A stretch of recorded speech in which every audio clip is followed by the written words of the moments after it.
Anyway, here are my hands. I have a few cuts and scrapes on my hands because I've been moving stuff. These are my hands. Whoa, woo, crazy hands. Woo, woo, woo. Flesh tuber, crazy. Oh my god. I have a new set of tarot cards that I'm gonna be using today. Thank you so much to the person that was so nice to gift this to me. They're the Santa Muerte tarot cards. I've never used them before today, so we're gonna be figuring this out together. But they're so pretty, and they come in such a pretty box. Ah, da, da, da, da, da, da. Very, very new. But like, this is the deck. So nice, so nice, yeah. Wow. Da, da, da, da, da, da. Is the desk? Is this a mat? Yeah, this is a mat. I've had it for the longest time. I need to get rid of it because it's all like stained with paint and stuff now. It's kind of like it's like all dirty and stuff. It's all dusty. I need to get rid of it. I will though, because I don't want to be nasty. But anyway, let's put up with it for today. Well loved. I'm not gonna auction my mat, you guys. That's crazy talk. That's crazy talk. Oh, this book is a little reflective. Let me put it away. So, yeah. These cards look cool. I'm gonna have to shuffle them. Let's see if I know how to shuffle stuff.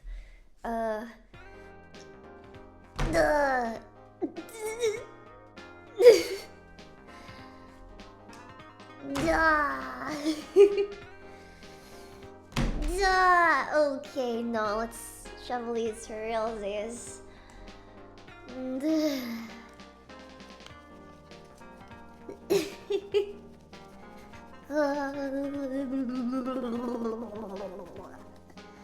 Should I just like drop them right on? Just, I don't know. I think I'm just gonna shuffle them for real.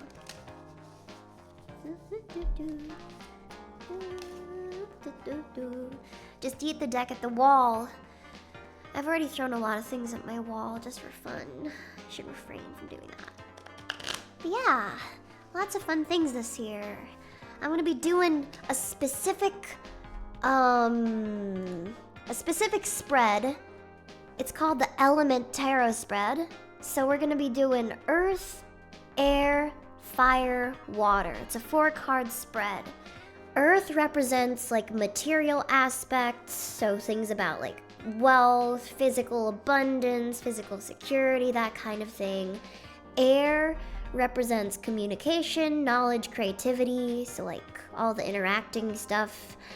Fire represents energy, passion, and drive, so things that motivate you, internal things.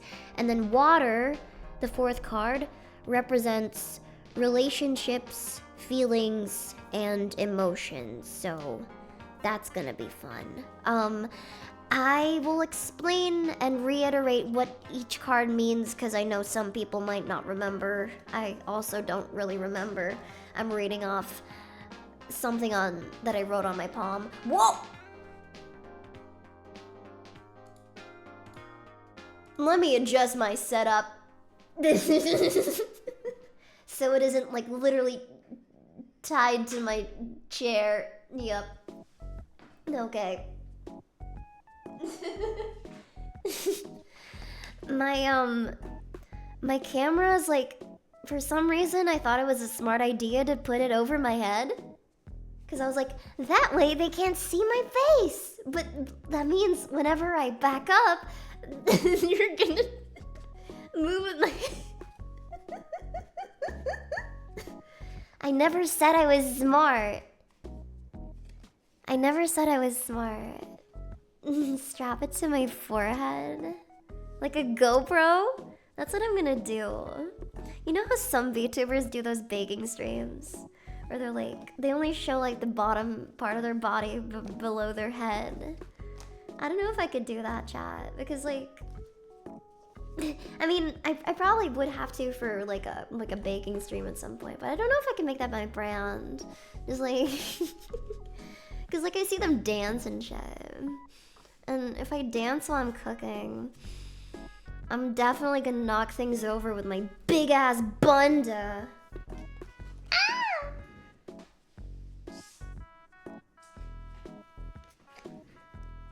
My big ass bunda, my level 100 gyat. I don't think y'all are ready for that just yet.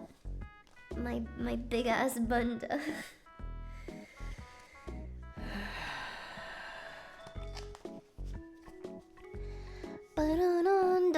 Okay, this should be safe. Famous last words. This should be safe. I love being a safety hazard and giving my mods a heart attack. Oh yeah, baby, let's go. Oh, my mod is so dirty. My mod is so dirty.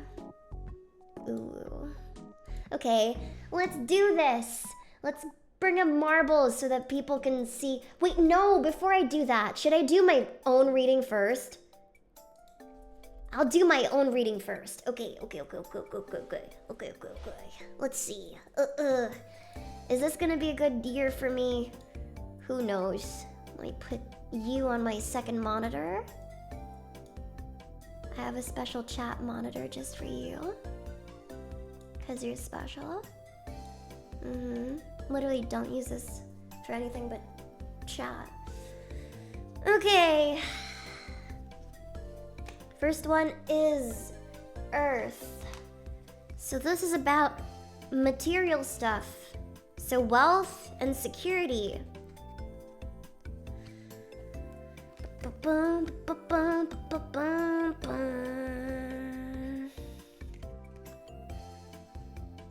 The star.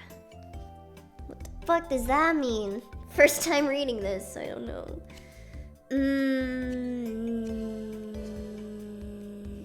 Also, hi YouTube, I'm doing tarot readings. Sorry, my editor gets mad when I don't say hi to YouTube. Everybody say hi to YouTube. I'm doing tarot readings. It's gonna be great. So the star, an active, luminous arcana full of hope and immersed in its own environment. The star brings with it receptiveness, altruism, fertility. I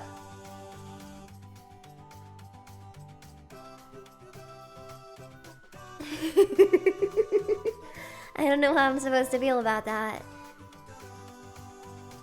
So, this is the Earth card. So this represents material aspects. Maybe I'll be economically fertile in 2025. It's a powerful action of irrigating the world where we finally find our own place and are able to reposition our energies towards breeding positive perspectives. What is this language? Fertility, irrigation, breeding. I'm not even trying to be any kind of way. I'm just reading the frickin' book.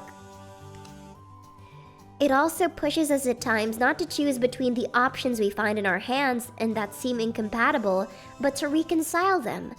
If this flow, however, is aimed badly, there will be inevitable feelings of loss and waste, such as feelings of uncertainty, nostalgia, and obstinacy. Okay.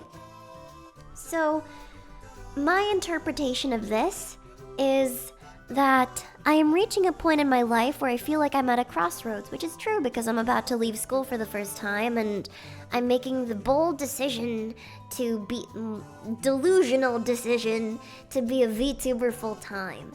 And because of that, I feel like I'm kind of saying goodbye to like a lot of conventional opportunities. But maybe I should see them less as like two things that are at odds with each other and more as things that can eventually be reunited. Yeah. Yeah! Nice! Okay, next card. Knight of Wands. This is the communication, knowledge, and creativity card. God, I love reading tarot. I don't know if you can tell. Makes me nut.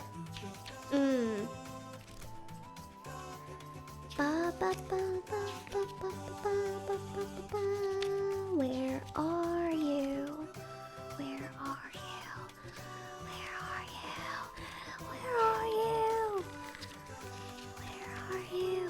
Knight of Wands, Father of Lies, come in disguise. Your come won't last. Where in the world is the Knight of Wands?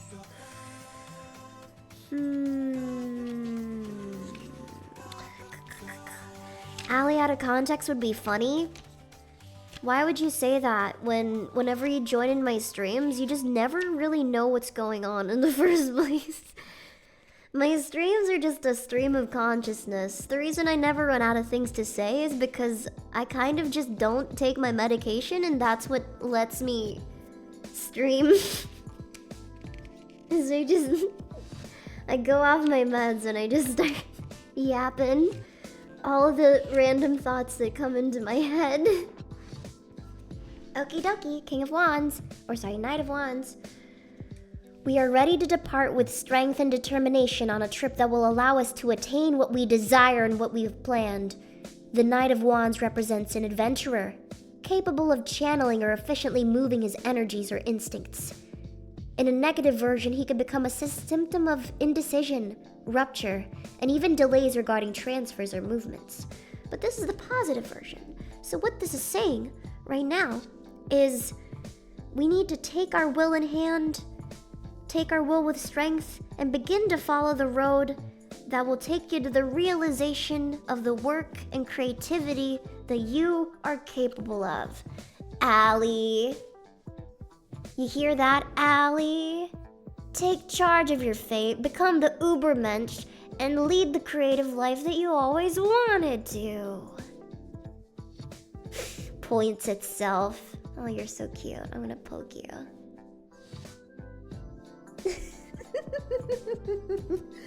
Oh, this cough medicine is not doing me favors, mentally or physically. Ooh, okay, third card. Card 3 is about energy, passion, wink, and drive. I'm a little loopy, I'm sorry. The Magician, ay Dios mío! Look at that dude!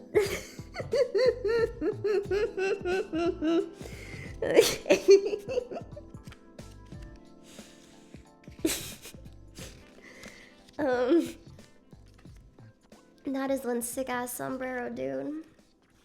We should stream from Mexico at some point. Could be funny.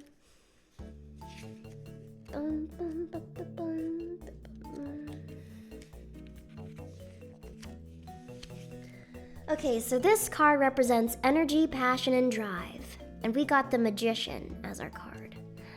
We are facing a beginning, and we can begin with the choices in harmony with our deepest will, letting the primordial fire that illuminates the head of the Magician act as the spark. Potentials, such as his talent, his abilities to persuade, or his astuteness, are at their maximum level in a creative and receptive equilibrium, catalyzed by his instruments, such as the wand and the chalice. Where, however, the will is not clear but clouded, as if covered by a veil, it is then easy to act imprudently, to have prejudices, to hesitate, or to remain in a stalled situation, a victim of indecision. So what this is, because this is the fire card, this is advice on how to approach your motivations and how to think about your motivations. And what this seems to be saying is that you shouldn't waste time. You should just act. You should be able to trust your own judgments without delay, even though you carefully evaluate where you aim your potential and the object of your choice. Okay, so basically, like, after pondering all the available options, you have to remember that at the end of the day, you kind of just have to act. You can't always just stall shit. You can't be a victim of your own indecision. You just gotta move and do stuff. Because if you never move or do stuff, nothing is ever gonna get done. Just fucking do it. Oh my god. I'm so loopy right now that I might just end up going off script during one of these tarot readings, and I might just like start doing a fucking Invader V style speech where I don't know if you guys have listened to it before, but it's one of the most insane things that I've ever seen in the history of the internet. Just give me a second. Invader V. It's so fucking funny. Uh-huh. I have to play it every once in a while to remind people of... Also, I got a little tan. I don't know if you can tell, but I got a little tan from the beach. Because I'm a hot girl.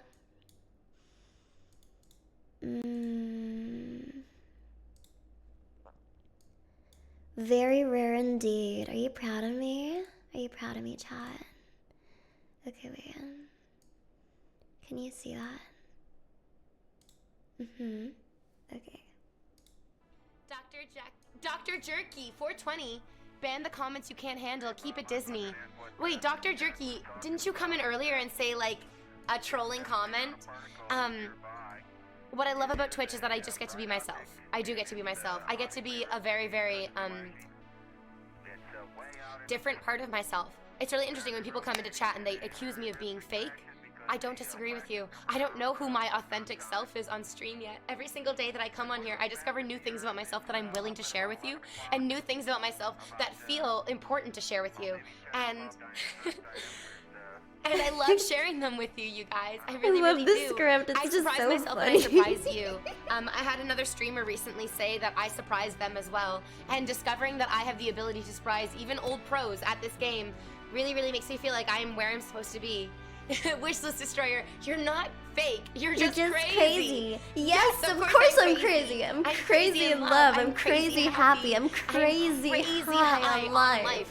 I really like being where I am. I like the people that I'm with, and I've felt this way for my entire life. When I was in high school, when I was in elementary school, when I was in university, when I was in college, when I worked at summer camp, when I worked at the hot dog factory, when I worked for... when I worked as a Disney princess, when I am on Twitch, I find people that I love. I find people that I like, and I keep them close to me. The people who come back each and every day are the people that I want to see each and every day. And the haters can come every day if they want to. And I'll be happy to see you too, because at least you're showing me that I'm important to you with your consistency. And if I can be nothing else, it is consistent, because I will come back each and every day, and I will give you new reasons to hate me, and I will give you new reasons to love me. Because that's what you deserve, and that's what I deserve. I want to see how far I can go. I want to see what I can do on this platform. I want to see how far the blanket fort can expand. I want to understand the best parts of myself. And I'm not saying that I'm gonna find them on Twitch, but I think that I can find the best parts of myself. What makes this so funny is this over here is slumber party day 47. This implies that there have been 46 slumber parties before this. Why can't you be this positive, Allie?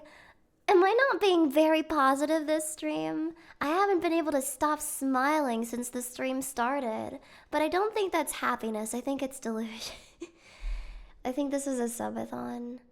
I'd do one of those, but I would do like a different version of it where, like, I don't know, from like a white powder room or something. That's my pillow for it. Yes, and I discovered the parts inside of me that I've been too afraid, too ashamed of, too apologetic. Do you realize how many times I want to send a boy a picture of my fully exposed vulva? And the first instinct is first to apologize for even messaging him in the first place. I want to say, I'm sorry that I'm bothering you. I'm sorry that I'm messaging you. I'm sorry that I'm texting you. I'm sorry that I'm DMing you. I'm sorry that I'm talking to you. I'm sorry that I'm caring about you. I'm sorry that I'm trying to figure out who you are, because all I want to do is open up enough dialogue so that I can expose everything about myself.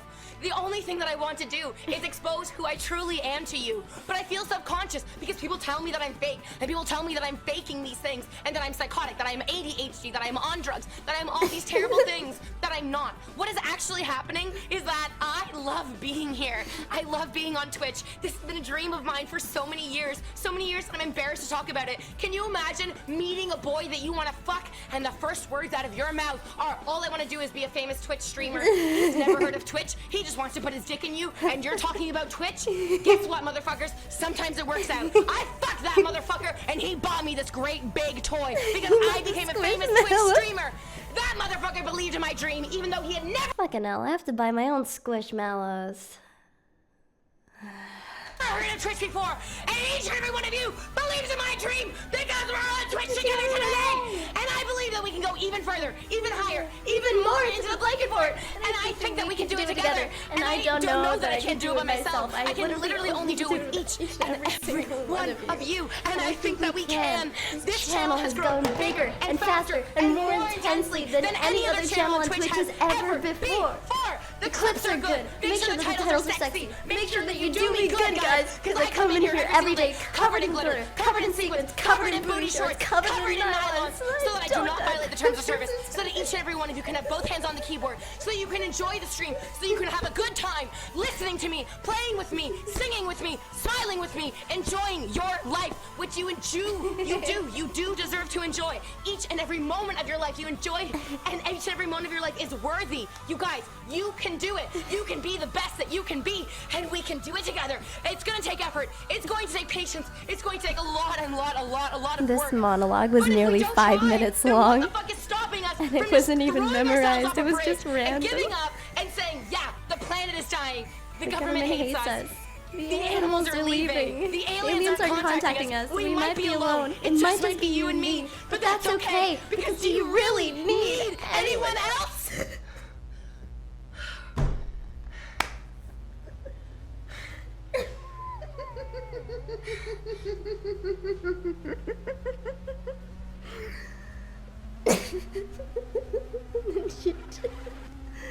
I cannot. Like, that is an actual Oscar-winning monologue right there. I'm not even exaggerating, guys.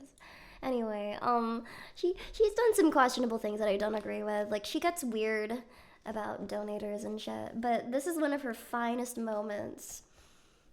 Yeah, she gets, like, kind of weird about stuff, but so I don't condone it. But anyway, let's continue reading my tarot card. This was basically a card saying, just do it, with regards to motivation. Card 4 is with regards to relationships, feelings, and emotions. Oh my god.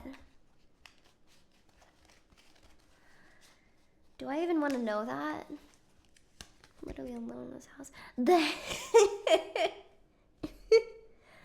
The card I got is called The Hanged Man.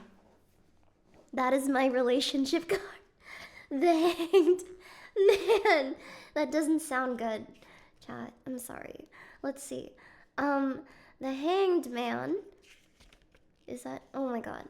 The Hanged Man indicates a moment of pause, distance, meditation, and preparation in order to think deeper and more profoundly about our projects, even facing some sacrifice about the things that we want. This in-depth search could occur in a passive manner by remaining receptive and willing to listen or experiment. In its degeneracy, it can arrive at a situation of total block, of the inability to act in the face of negativity, doubts, and secrets. This is the time to slow down and understand from a new perspective what to think more about or what to sacrifice, with the aim of attaining profound changes. So is this telling me that as long as I am a VTuber, I will be forever? Or is it saying, stay single, ponder on things with, because it said, ponder on things with distance. That's what it said, ponder on things with distance. So what this is telling me is that I should continue to do what I'm doing with distance from everyone else. Get even crazier so that your content can be inspired by your isolation. You are a strong, independent, lonely woman. Okay, that's my tarot reading. So you see how it goes. I'm basically going to be doing it with that way with whoever wins.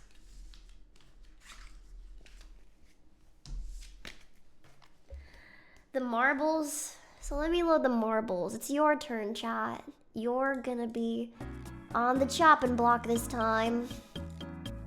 Dun dun dun dun dun dun dun dun. Only one of you at a time, but if I still have time towards the end of the stream and I'm still, like, healthy enough to stream, I will take more.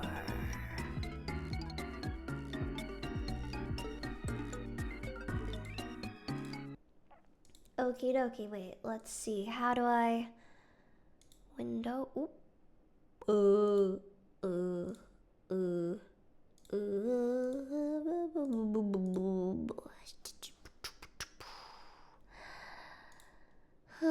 Marbles on stream. Marbles. Yay! Let's do a race. Standard. Let's do a random one. This one looks alright. Yeah, whoever wins this will get a tarot reading. If you want to join, do this command over here. Yeah. I will stop counting in... I'll stop letting you in like a minute. Yeah.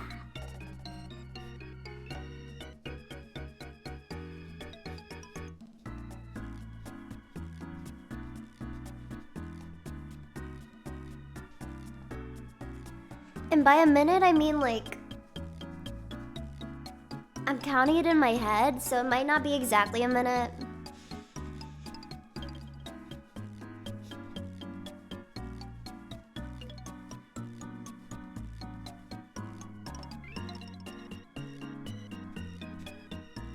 You can't see the join feed? Oh, sorry.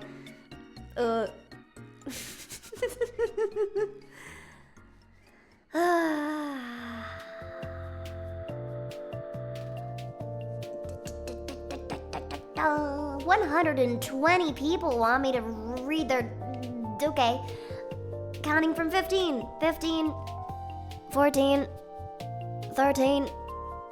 12. 11. 10. 9. 8. 7. 6. 5. 4. 3. 2, 1, blast off! Oh wait, they have their own countdown. I'm stupid. You got this. Go! Go, chat, go! Oh my goodness, who's gonna win? Only the top player's gonna win. Oh. Oh wait, what? Oh shit. Oh, there's more to it. Whoa.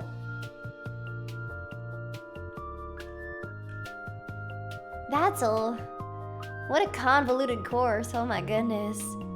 Any of you could fall off at any given moment. That looks kind of weird. Oh. Oh. Ooh. Okay, people are going in. Oh, uh-oh. Somebody died. Try not to die, chat. Uh-oh. You gotta land inside if you wanna win. You gotta land inside. Ooh. Yippee! Congratulations, Giga Drain. You won. You won the tarot reading. Or maybe you lost. Who knows? Who knows? This might be the beginning of your impending doom.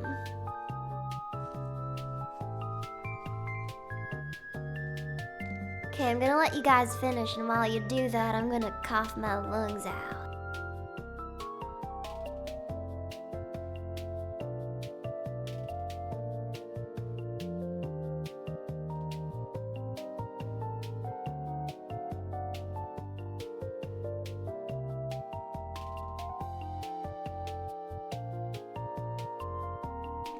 Yay!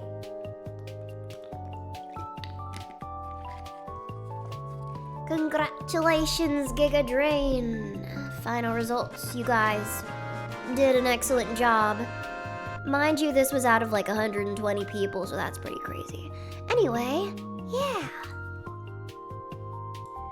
Let's do your reading.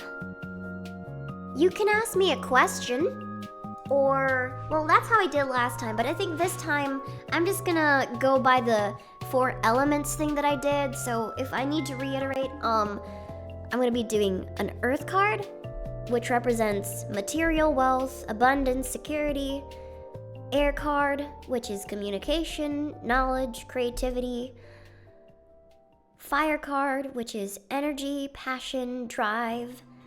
And a water card, which represents relationships, feelings, and emotions. Yeah, so let's get right to it. I was shuffling while you guys were playing. Okie dokie.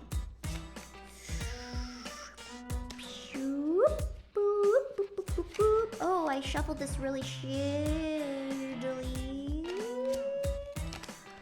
Let me see. Okay, this should be okay.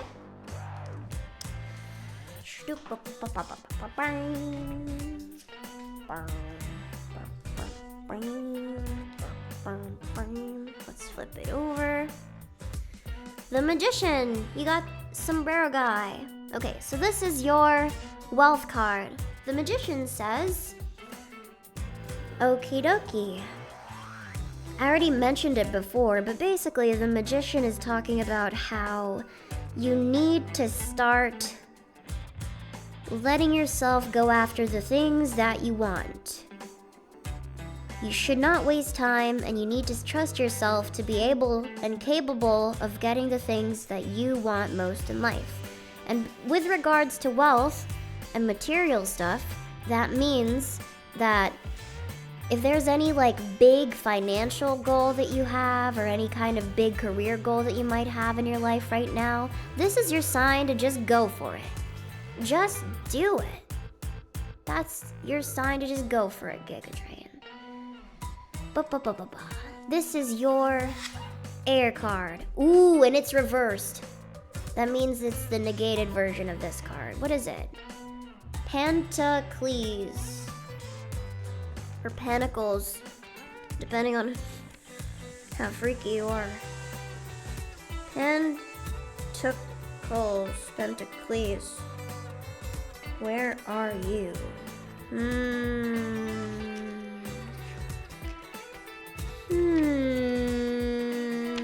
I wish there was some kind of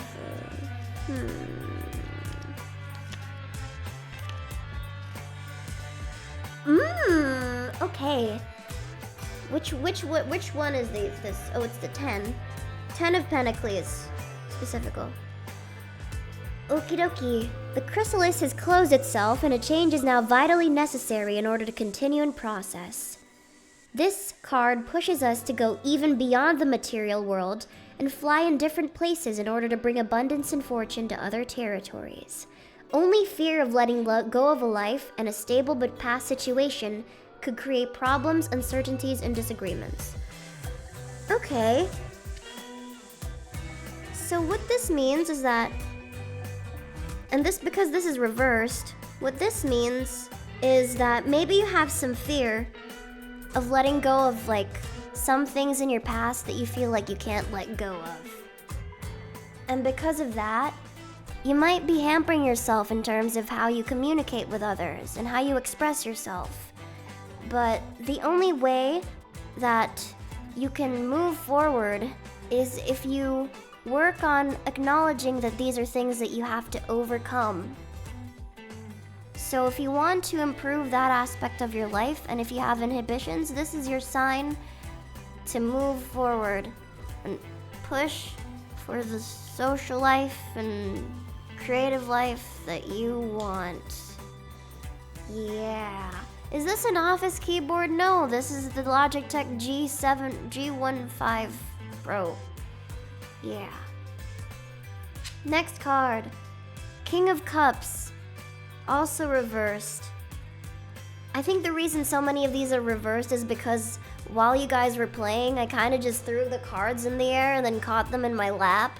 There are like some cards still like around me and stuff. I'm sorry. I don't know why I did that.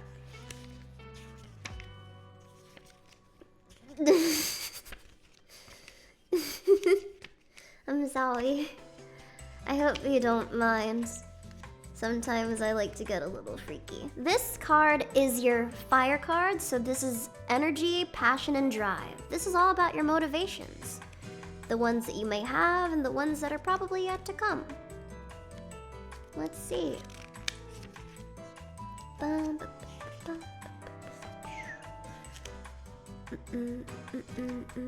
Are chalices and cups the same thing? Because I'm getting... It's a little interesting. I'm getting chalices, but I'm not finding cups.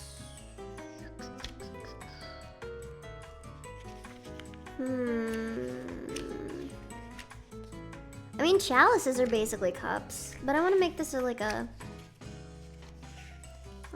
good reading.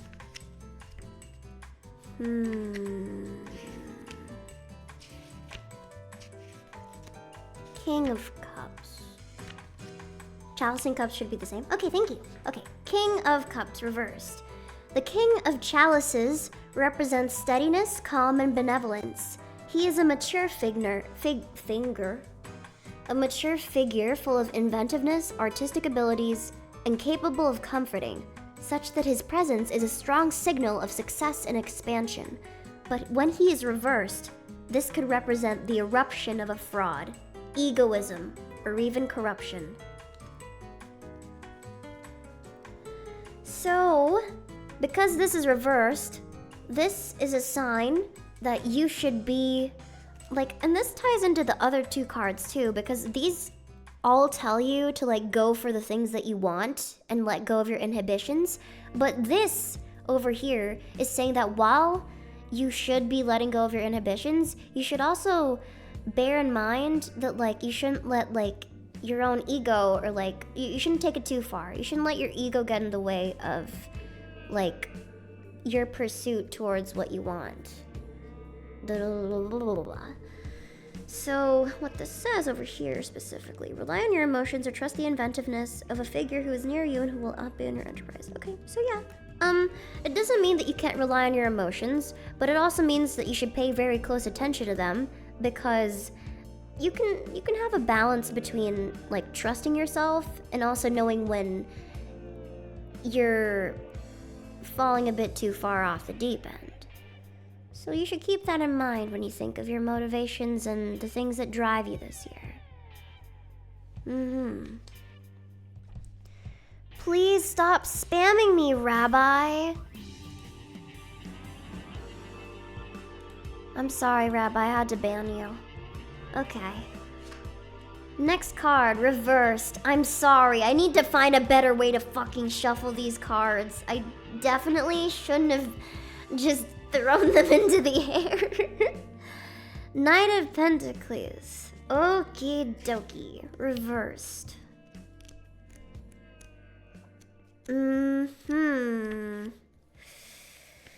So, the Knight represents a rapid and dynamic gain, such as an assured booty.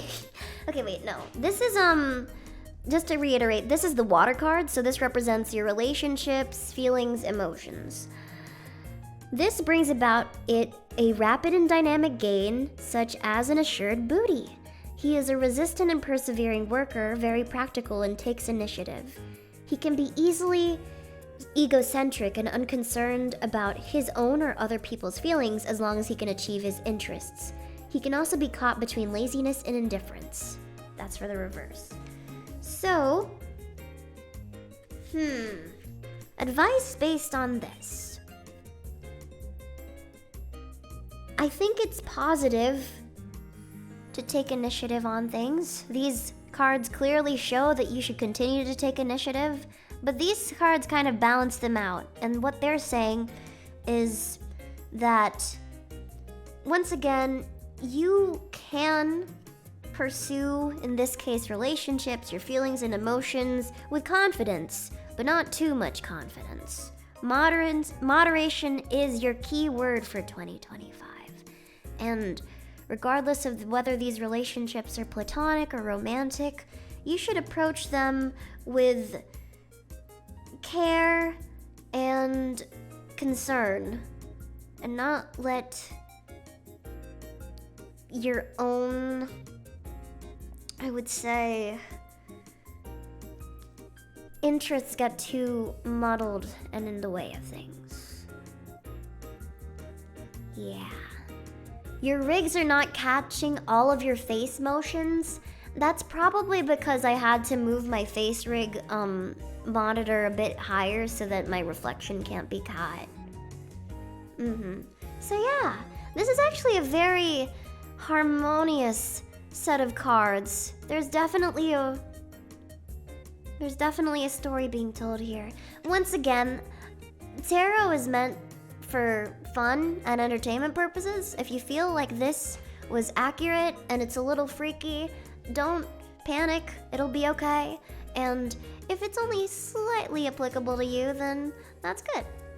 But I think these are always good things to keep in mind. Anywho, let's pick the next person who gets a reading. And let me reshuffle this so that not all the cards are reversed again, because that's a little silly. Don't play just yet. I still have to pick the map that you guys play with. This is fun. This is fun. Let's pick a random track. Okay. Of course, it's my pleasure. Okay, so if you want your reading done, do !play, and I will be doing your reading. You can also request that I do a different formation if you're particularly invested in tarot and you want to see me give a shot at something else. This element formation that I'm doing is just one that I picked before stream because I thought it was really cool. Yeah, I'm giving you 1 minuto to join, and then you'll be on the chopping block. You think I should join? Okay, I joined. I'm not gonna be controlling it or anything. I'm just gonna let him do whatever.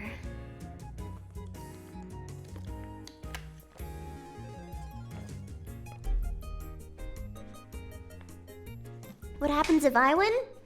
Then I get to pick who gets a tarot reading. Nah, I don't know. That's kind of it's kind of weird. I don't know. We just re-roll, or we go with whoever won second. It would have been rigged, yeah.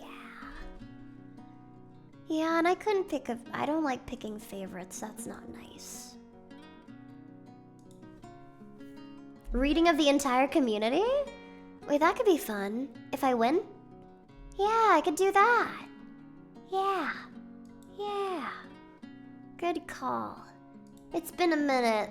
Let me start it. Yeah. Big moves.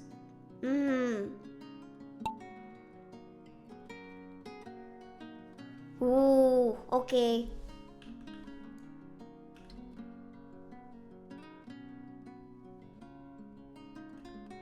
Alright. We're moving. We're moving. Glide along the tracks. Okay.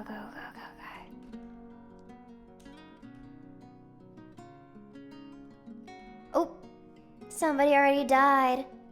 Is anybody gonna make it in here?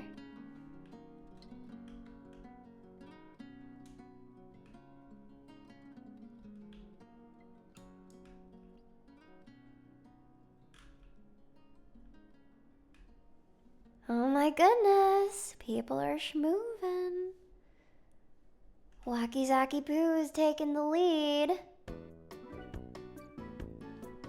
Sir What's a Deck is giving him a run for his money though. Let's see.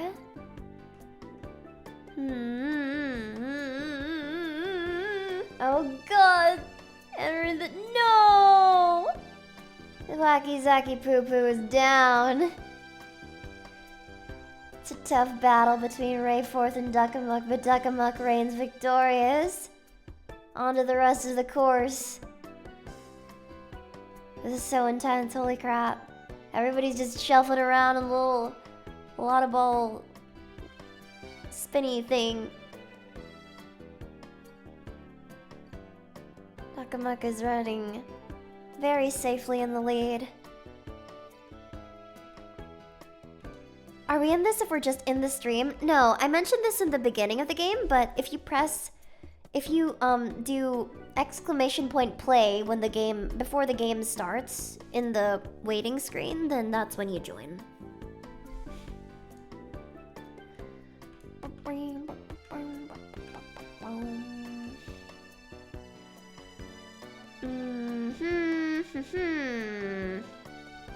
Move.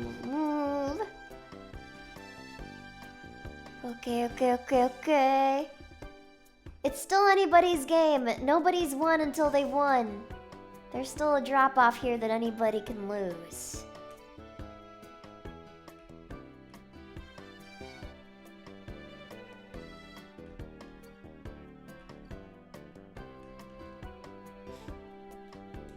I don't know. There's this part. I don't know.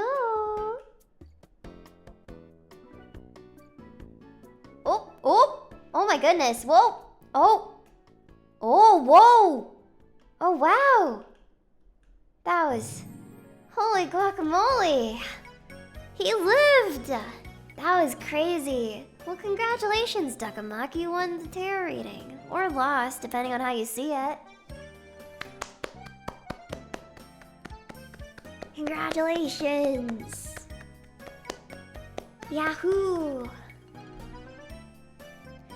So yeah, I'm gonna be doing the element tarot reading for you. If you have any preferences for different tarot arrangements, let me know. I'm just doing this one because I know it. Yippee! Okay. That's fun. Let me transition into my shitty setup again. Let's go. Okie dokie. Let me shuffle some more.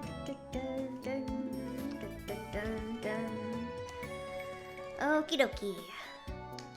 Oh, I already saw that one. Not fair.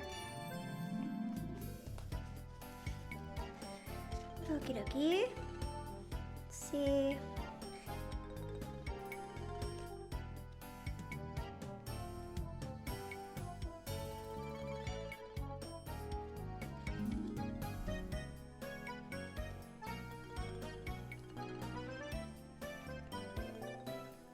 Okie dokie. So this is the earth card, this is the air card, this is the fire card, and this is the water card. Nice.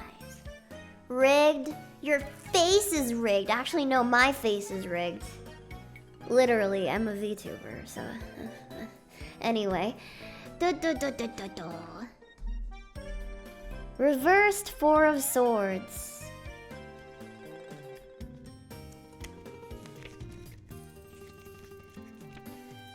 The swords represent intellectual energy and rationality, and therefore all aspects that are associated with language. Even communications and cultures are the direct consequences of the actions of the suit. Okie dokie. But this is the Earth card, so this is talking about wealth. The number 4, stable and balanced, associated with the swords, brings us to a timeout, to solitude, to isolation, a hermetically sealed container around us that will decelerate or ensure we never reach our ideals or realize them. But by exploiting this isolation as a period of rest, this situation can change and be reborn.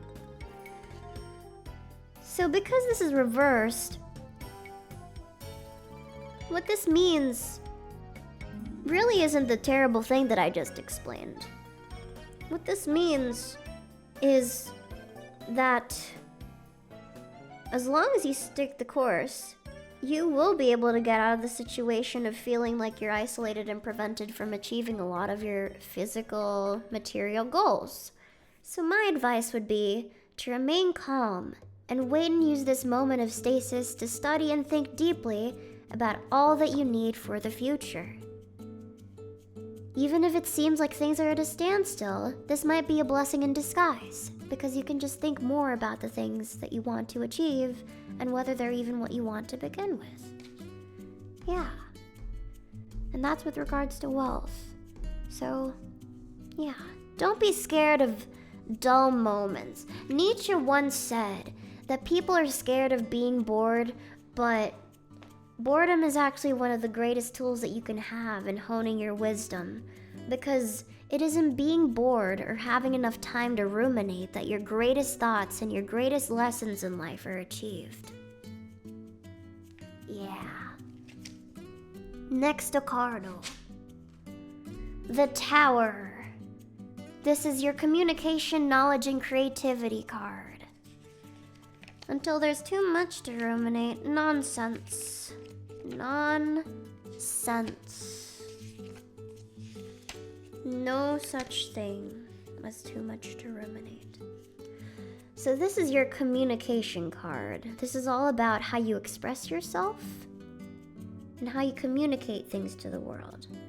Something that you have been opposed to for probably a long time is about to emerge, explode, and open itself to the world. The tower, therefore, is a living construction, overcrowded and teeming, exposed due to a sudden change that will alter the balances, and whose orientations and directions therefore can seem to be confused or overturned. It can be difficult to go against the current and against common opinion, but this is how illumination arrives. Otherwise, it will be a violent separation that will win, an explosion that will bring with it a crisis, unbalance, and its worst cases, a true catastrophe.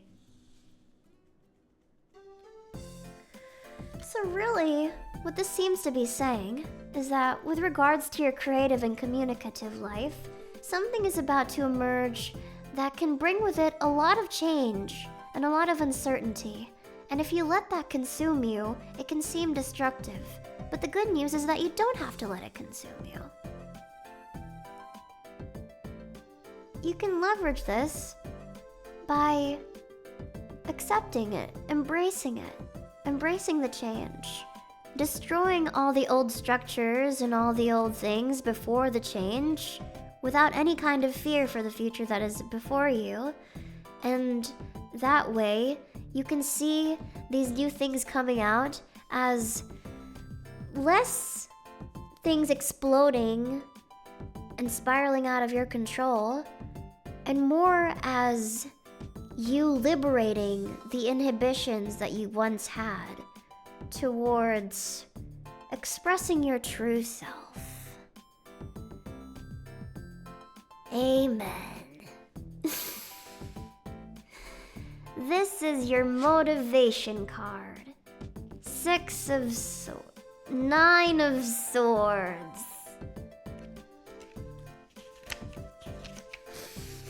I know how to read. It looks like a 6 because I was looking at it from that angle, but then I realized I was looking at the wrong way, okay? One day chat will stop judging me. With the 9 of Swords, we have preconditions for a possible crisis due to a period of enclosure and isolation. A seclusion well utilized, however, will enable new wisdom, new light, and new nourishment, which will enable the rebirth of our conscience and sustain our will, as well as limit injuries, waste, ambiguity, and diffidence. So what this seems to mean, because this is your motivation card, your energy card, is that you need to act with prudence. You need to make sure that the things that motivate you are well focused and direct your attention towards those things that motivate you. Don't let yourself get distracted by anything else. There's some times where it can be tempting to go down a different path, but a part of studying yourself in the future that you want is knowing that you have a direction that you're working towards and sticking to those goals. So that seems to be the message that this card has for you.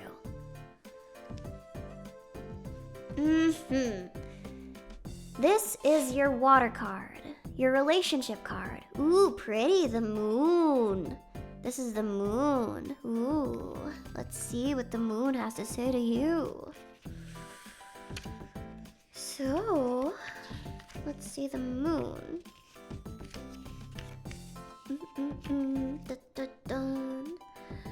The female and maternal archetype par excellence, the moon brings with it receptiveness, intuition, the power of imagination, ideals, but also mysteries and secrets.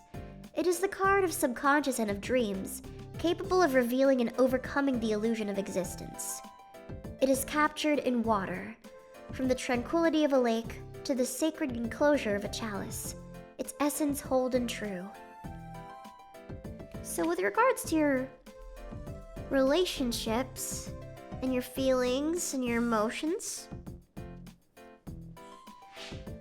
what the moon seems to be saying is that while you should trust your intuition, you should continue to listen and observe everything that surrounds you to discern their true nature. It can seem very tempting to just follow things head on, go into a new relationship head on without pondering what it really implies.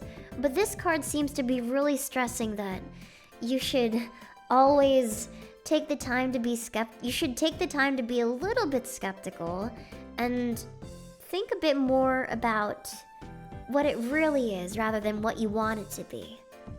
So this could be with regards to platonic relationships, romantic relationships, or your general feelings and emotions towards yourself. A lot of these cards seem to be telling you to not be hasty and to just, think about things a little bit more before you get into them. So if you're a little bit more of an impulsive person, this might be a good message for you. If you're more of a cautious person, this seems to be a sign that you should keep being cautious. Yippee! Again, you can interpret these however you want and with as little credence as you want. So yeah, that was your reading. Thank you for participating. I am now going to do another Marvel's game. Yippee! Yay! This is fun. Thank you, Duckamuck. Oh shoot, that looks crazy. Yeah, if you want to join, !play. Yes.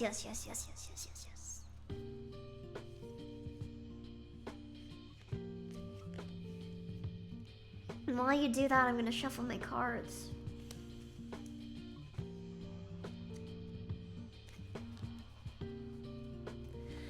I don't know what this map is either. It looks a little freaky. Ooh, I'll give you 1 minute to join. Yes.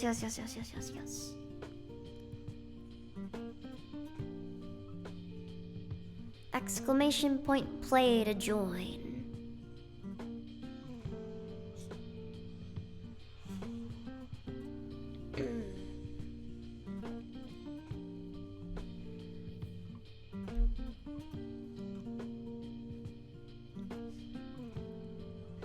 I will join too, because it's funny.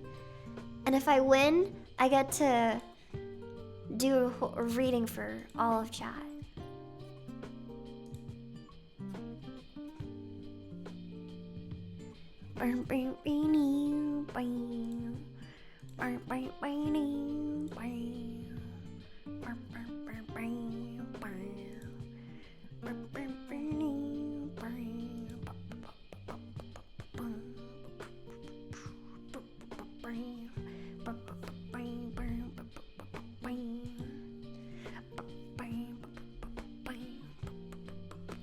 Oh, oops, sorry, I was vibing too much of the music. I should have... I meant to start, I'm sorry.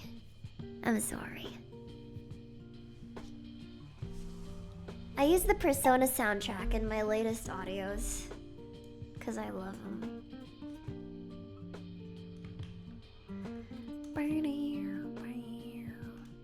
Yes, go in the hole. You know you want to go in the hole. Oh boy. Tingy's in lead. Oop! Don't get shocked. Okay. Ooh! Zappy.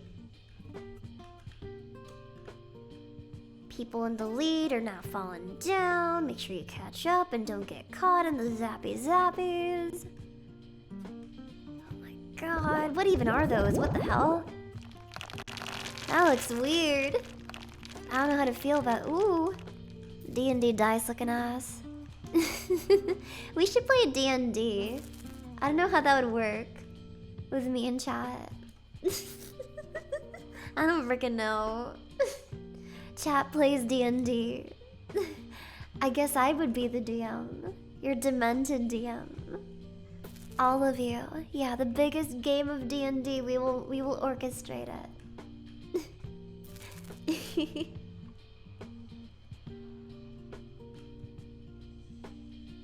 Congratulations, Slug Boy! You've won! Congratulations! Yippee yippee yippee you! Fantastic. I really wanted to say again, thank you so much for gifting this set. The Santa Muerta set. This is such a gorgeous tarot card set. And in the future, during my next reading, I'm probably gonna use my I'm definitely gonna use my Allyman tarot card set because I am so excited. It's gorgeous. Thank you so much. I really appreciate it. It's really beautiful art. I kept staring at it before the stream. Yippee yippee yippee yippee. Ooh. When am I gonna do the lockpicking stream? When I get the lockpicks. There's been a bit of a delay in customs. They're a little suspicious of the package, it seems, which, fair enough.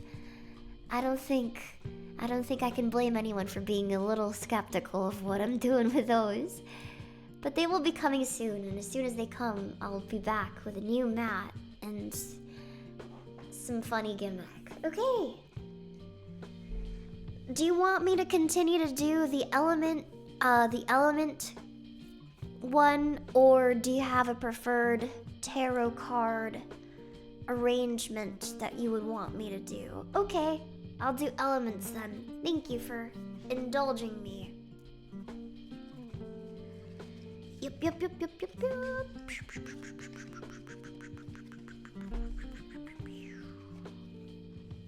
07 to everyone who died.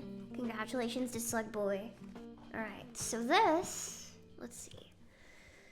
This over here is your Earth card. Ooh, reversey. A reverse the Tower for your Earth card.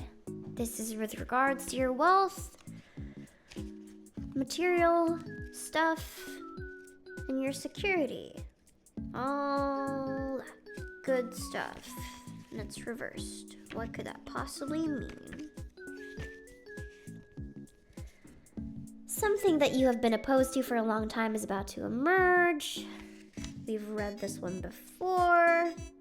When it is reversed, that means that you should be extra cautious about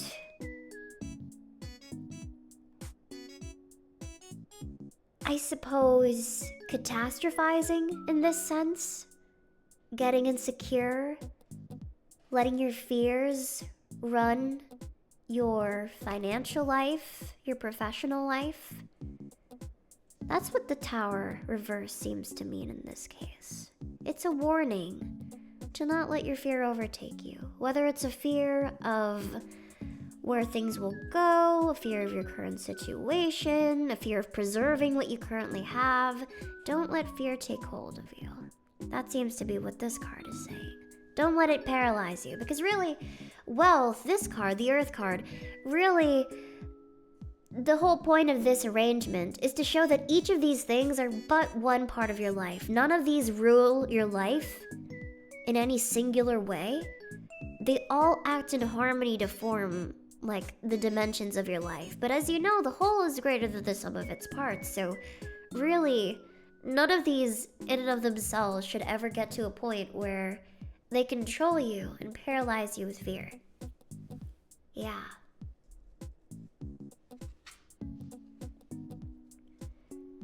I'm gonna blow my nose. That's so unattractive, but I'm sick, so I don't care.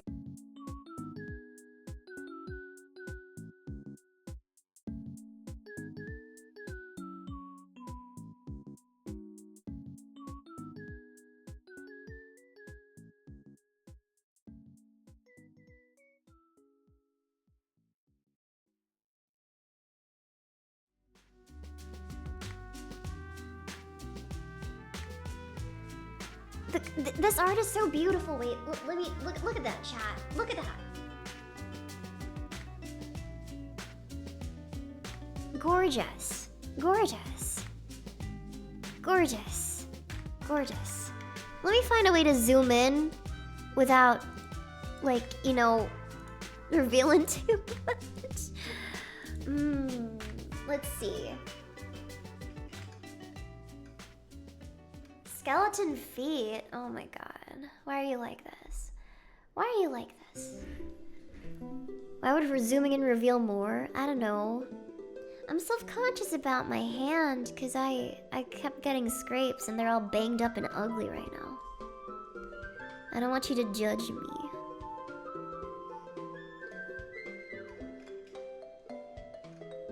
Okay, that's a little closer. Let me see.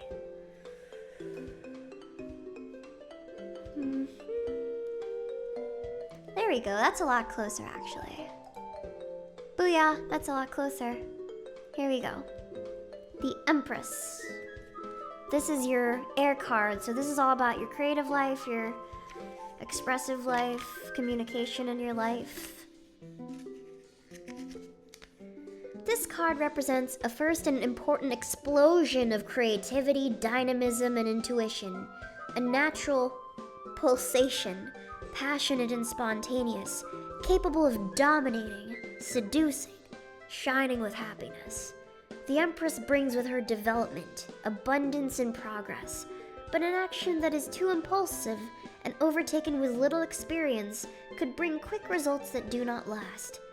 Like a branch that has been prematurely removed before fully developing. A further risk is that of being caught and not taking action if presumption or malice has the upper hand.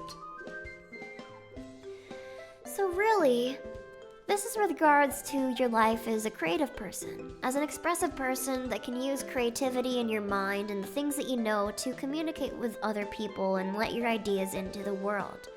You're a filmmaker? Yeah.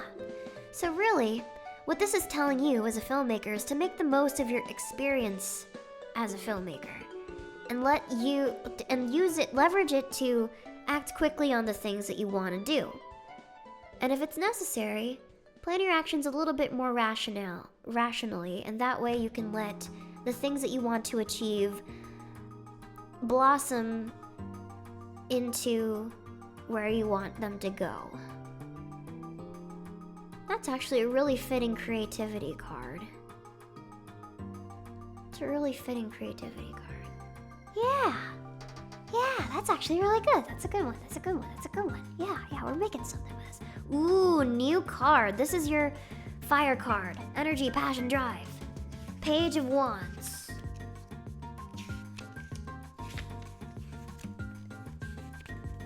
Also, apologies if I'm a little silly right now, or if I'm moving a lot.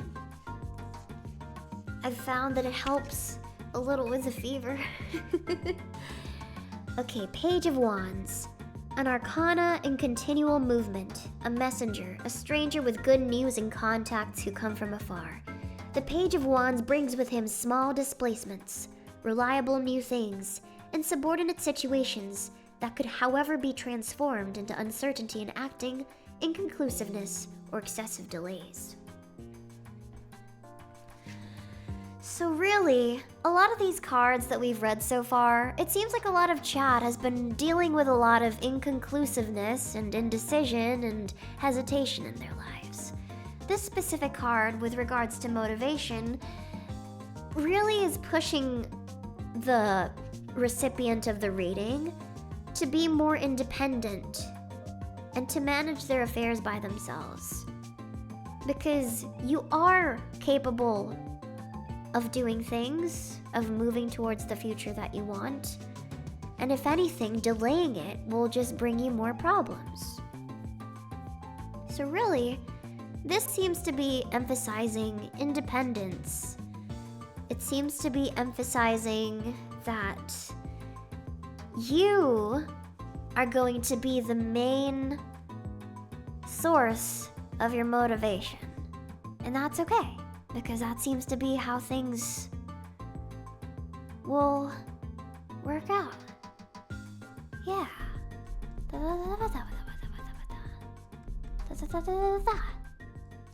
I'm currently in between 3 different feature scripts to produce later this year, some written by others, one written by me.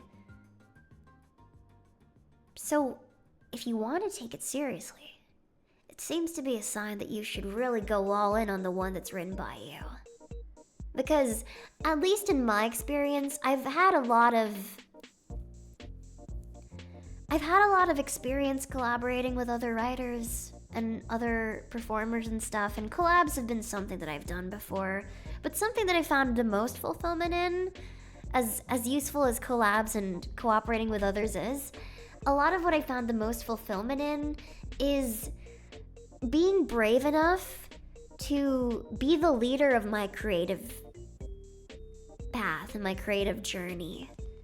Like, a lot of Alekirser really has become an independent affair. Like, just speaking from my personal experience, I edit all of my own audios, I write a lot of them.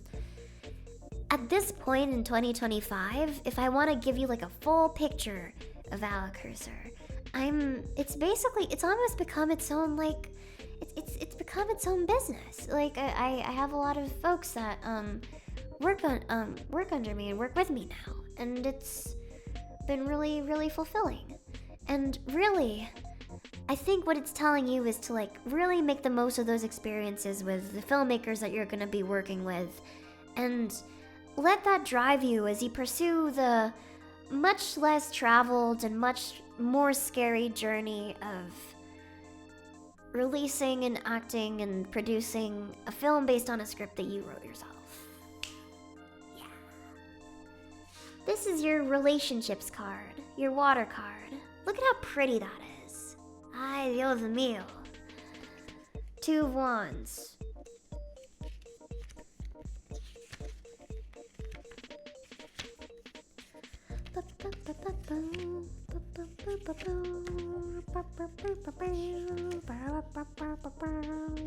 The 2 of Wands presents a complicated arcana, or an accumulation of desires could cause rivalry and cause 2 opposing forces to arise, such as rebelling against limitations imposed by a third party. This card can bring not only regrets with it, but also radical changes, surprises, and positive, unexpected events. So this is your relationship card, your feelings card, your emotions card.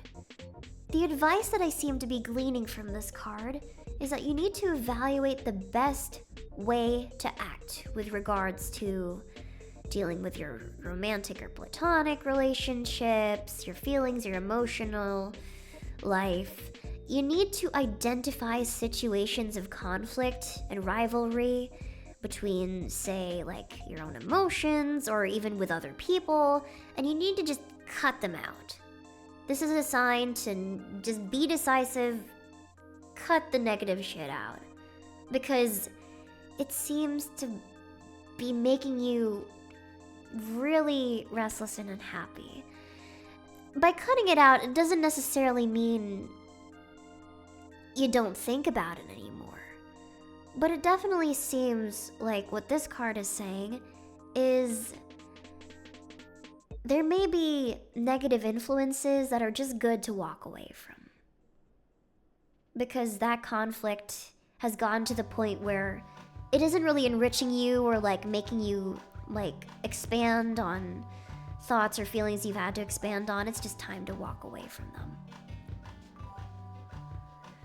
Again, this doesn't necessarily mean that you cut off your relationship that's perfectly fine. That's obviously not what this is referring to. It could be platonic relationships, romantic relationships, or even negative feelings that you have. So if you're satisfied with your relationships, this card may be a sign to just turn inward, because I think everybody really has conflicting emotions that they should probably resolve sooner rather than later, you know? Yeah. Exactly. It doesn't mean cut off your relationships with those people. It means cut off the things that are making those relationships hard. Because if you have a perfectly healthy relationship and you think you can, all that takes to resolve things is greater communication, then, you know, it's like what people say. It's like, treat things as, like, you and the person that you're with, or you and the person that you're dealing with a situation with against the problem, and not you against that person. Yeah. Yeah. Communication is key. It is time to evaluate conflict in your life and decide how you handle it. Hello, Dreamy. Welcome in. I'm reading tarot card stuff for chat. I hope that was good. You thought it was helpful? Thank you. I'm glad. That makes me really happy. Thank you. I'm not an expert by any means, but I appreciate the chat is indulging my new little hobby. Let me take a little bit of a break to drink some water. I'll be right back. I just wanted to say, like, I've noticed so many cool new things from, like, living alone that I never would have noticed until I moved out. Like, I don't know, the house is so quiet and so peaceful. I'm used to waking up to a lot of like screaming and yelling and things clanging and having to record at like midnight. But I just wake up and I just pour myself some tea and eat breakfast and like sit outside, and it's so peaceful. I'm like waving at people walking their dogs. It's like crazy, man. It's crazy. It was so weird when I had my place to myself. Exactly. And like, I don't know. It's just so... I don't know. I get scared. Like, I'm really scared of the dark. And one funny thing about me is I slept with a nightlight until I was like 16.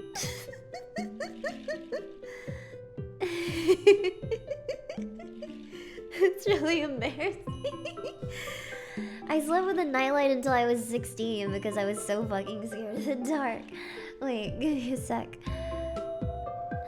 If you're asking what that is, that's fucking paint, okay? It's fucking paint. It's because I was painting. Am I still scared of the dark? Not really. I'm not anymore. There are still times I do get a little scared of the dark, but I just bundle myself up in my blankets and make a pillow fort around me and it's okay.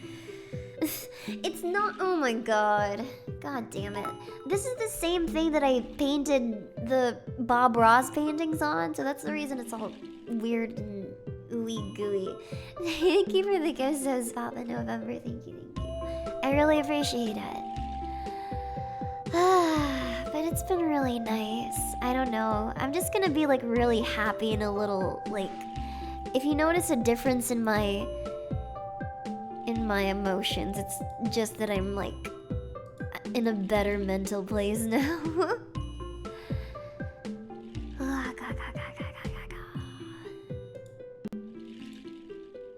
Let's see. Okie dokie. Random track. It's time to decide who's gonna get the next tarot reading.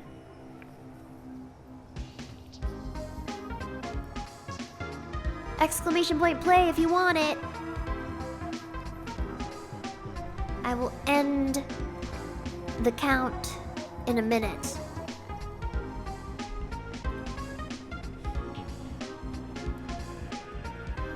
Is this a witch's cauldron?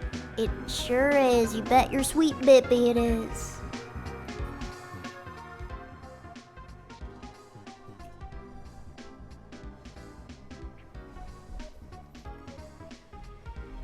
Hoo hoo hoo hoo.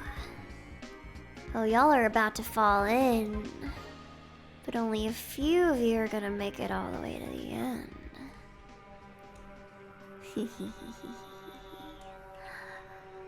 Ooh, 10, 9, 8, 7, 6, 5, 4, 3, 2, 1.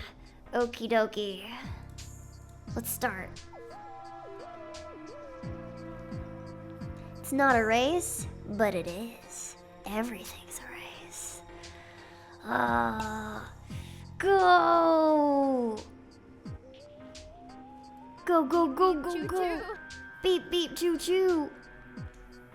If you're not first, you're last. God, I love that movie.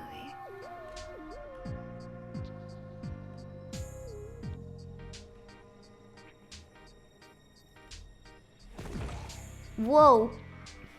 What's that one doing? That's crazy. You see that? Somebody just... What the hell?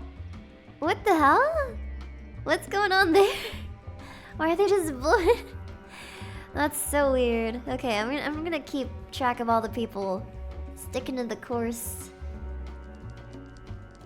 in the conventional way.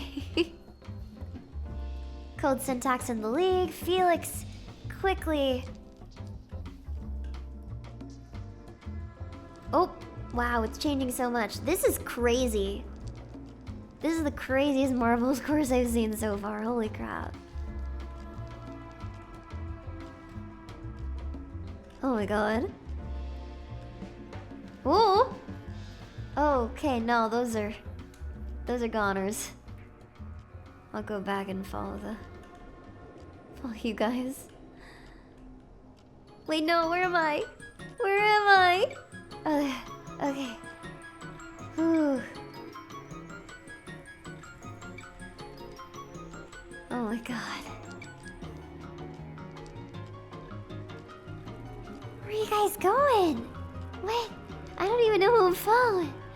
What?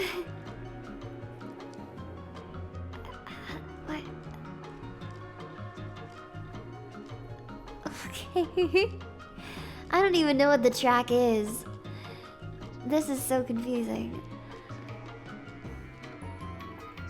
Or the finish line. I don't know. We'll just see. Oh, there it is. Never mind. Whoever gets here is the winner. What a cue! Congratulations! You've just won, apparently, based on this confusing ass map. Oh, what cue? Okay, what cue? What cue? Congratulations. Congratulations. So, I can do the element reading, or I can do any formation of your choice. You get to decide. Yippee yippee.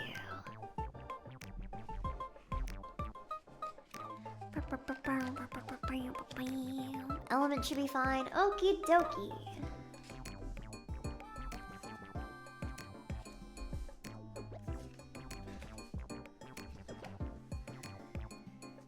Ooh, your camera looks lowered again. Yeah, I did it on purpose.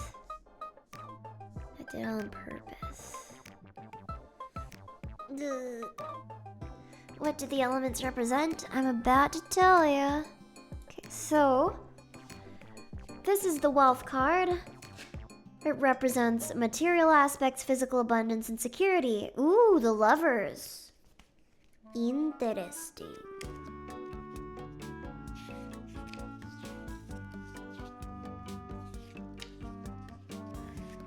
So, the lovers.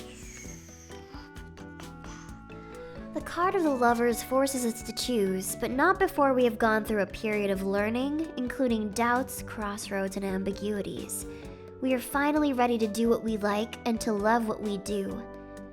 The key of the choice shines actively, and our heart is ready to accept it, creating a new union, a new project, a new career, or a new friendship. It is also a moment of meetings, of social life, of altruism. So because this is with regards to wealth, security, physical comfort, and abundance, like, this could refer to a bunch of things. It could refer to your career, your financial goals. What this card seems to be telling you is once you've settled on a direction, you should proceed without hesitation. And it's also a warning that specifically the road that you choose is probably going to be a little harder than average. It's probably going to be a little bit more difficult than what a lot of people face. And with that being said, that isn't a sign to lose hope or give up courage, as tempting as that may be. But Eventually, as you continue through the road, it will reveal itself to be, without a doubt, the best way to gain that which you want most in life. So, yeah. That's a sign to not give up, and that even though your road seems to be a little less traveled and a little more difficult than others, you'll reap even more benefits than average for it. Don't give up. This is the Three of Pentacles card, and this is your creativity, expression, and communication card.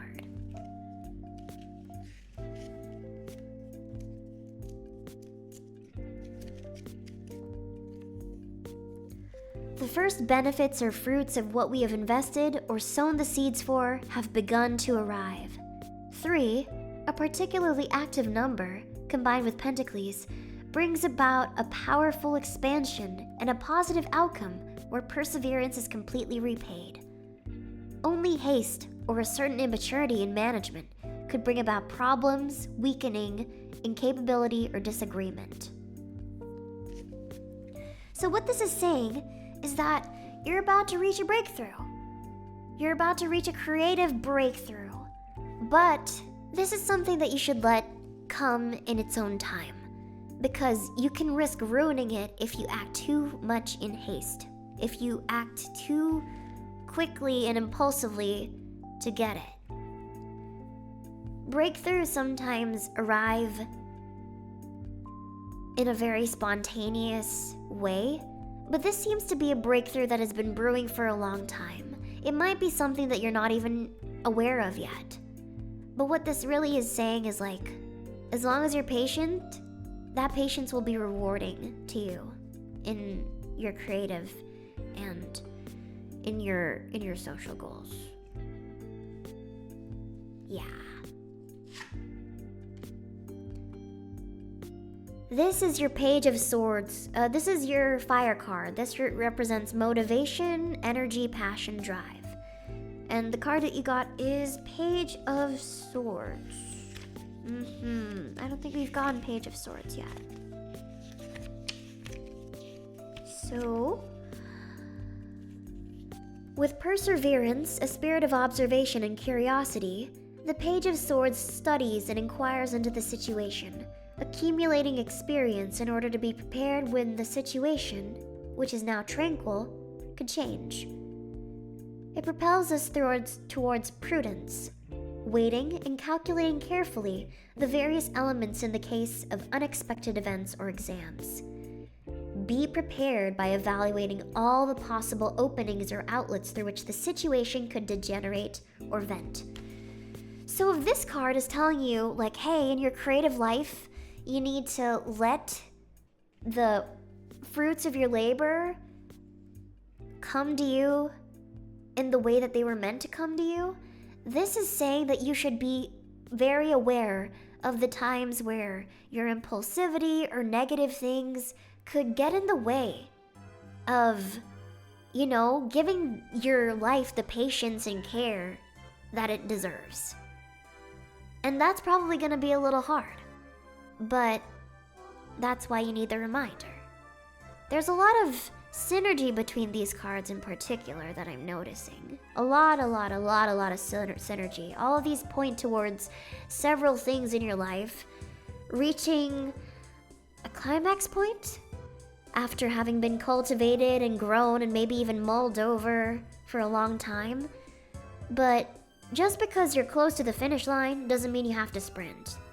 You can still enjoy the leisurely route, because if you do that, you're gonna catch some things along the way that you probably wouldn't have noticed otherwise. Stop! Don't make it dirty! The word climax doesn't have to be a dirty word. Fuckers. This is your water card. It represents relationships, feelings, emotions, and the card that you got is Ten of Swords, which, again, I don't think we've gotten that before. It's like a little butterfly with skulls on it. That's cool.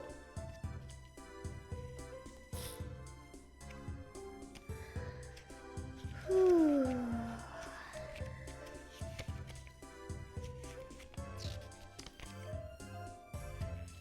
Where in the world are the of Swords. Yeah. There we go. Okay, so water card, relationships, feelings, emotions. The chrysalis is closed, and the moth is now complete. Evolved, able to hang from a height, to have a total and impartial view. The pain, the problems we have dealt with, the tears which we have spilt, have reached their apex and are transformed, ready to overcome the situation by grabbing the opportunities that are presented in front of us that we are now able to deal with. Okay. So, what this seems to be saying is a lot of these cards, well, these specific cards, the cards with regards to your wealth, creativity, your motivation, and your energy, all these are telling you to give them some more time, to wait. But this card specifically, this card is a little different because it's telling you that it's time to harvest. There are opportunities in front of you that you are now able to deal with, and it's time for you to make the most of all the possibilities that are manifesting around you as soon as possible. So this is with regards to your relationships, your feelings. This could be a platonic relationship, a romantic relationship, like I've said. It's time to start acting. The world actually is your oyster. It's time to move forward and start making moves in this area of your life. That seems to be what this card is saying. Yeah. So there's some things you still gotta let marinate, but there's some things that are just already ripe for the harvest. Yippee you. So yeah, what an interesting set of cards. I hope that was entertaining for you.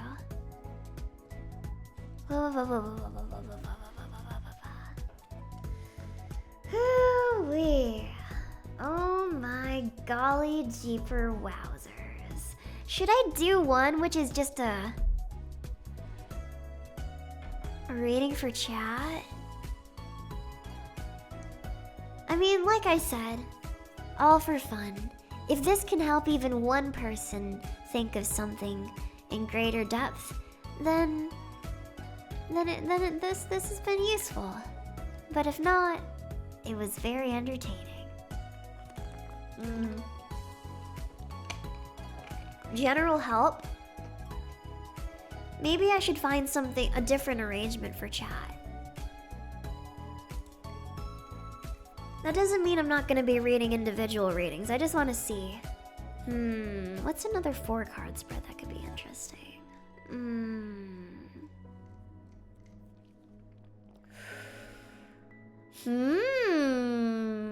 A tarot spread for self-love. Do you think you might need that, chat? You think you might need a self-love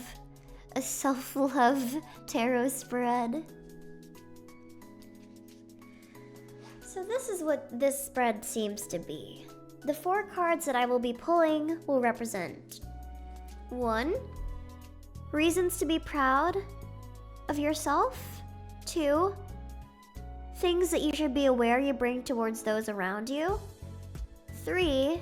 Negative actions and thoughts that you should be aware of. And 4. Positive actions and changes.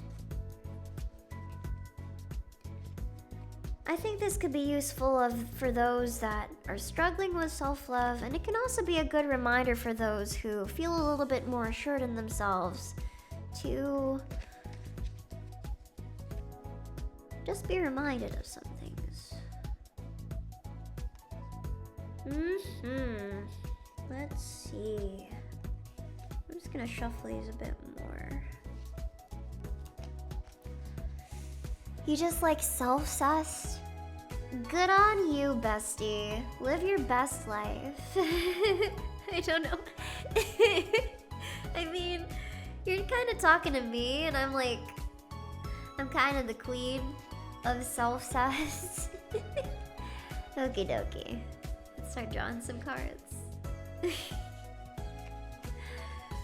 Solcest audio when? Should you be asking that?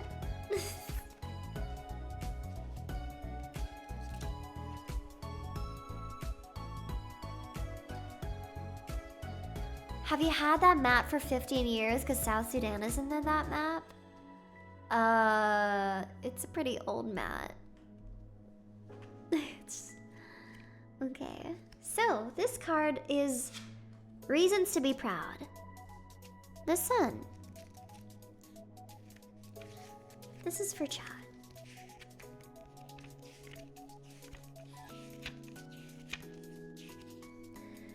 The sun represents the paternal archetype, rationality, the conscience, like the beginning of a new construction and the arrival of great success. More than any other card, it brings with it abundance, unconditional love, and illuminates and warms our way. An arcana of power, command, and a guide through circumstances, but also people. For this reason, the reverse could be the transformation into a tyrant, encouraging rivalry, vanity, or arrogance. We must never forget that an excessive sun can burn and provoke drought. Okie dokie. So, reasons to be proud of yourself.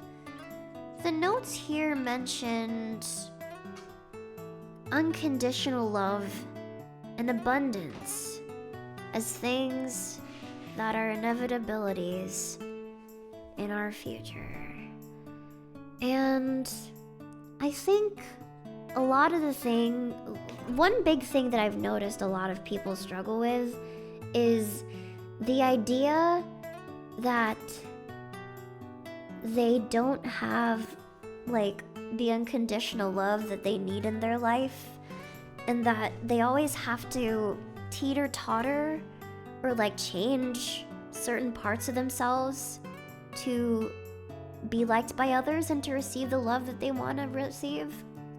So I guess this card is a reminder that you're worthy of the unconditional love that you want, and that you don't have to change a single thing about yourself to achieve that love. And that is a reason that you should be proud of yourself. Because it's very easy to lose sight of yourself in the midst of changing yourself for the love that you want to receive. But this is a reminder that that's not good. That's not the way. You should be proud of yourself because the you that you are right now is worthy of the unconditional love that you want. That doesn't mean you can't have goals, things that you want to change, better about yourself. But it also means that regardless of wherever you are on that journey towards self-growth, self-realization, self-motivation, you're no less worthy of love, whether you're a few steps away from your goal or just starting on your journey towards that goal. Damn.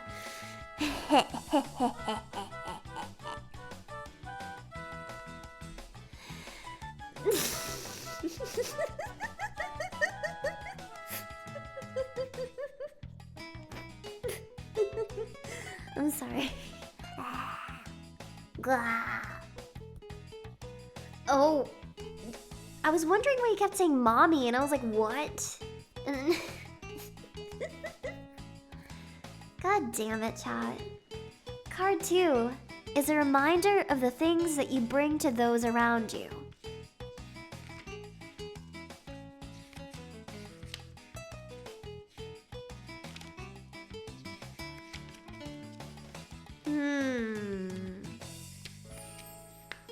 Is this wands?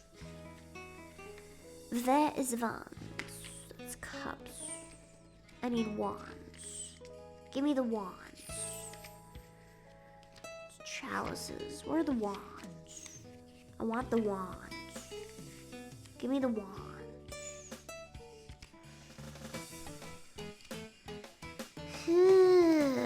There we go. The Queen of Wands represents a person who is dynamic, energetic, projected towards success, and capable of optimal and generous advice. Her experience will also bring protection, self-assurance, and professional objectives. Okay. So this is about what you bring to those around you.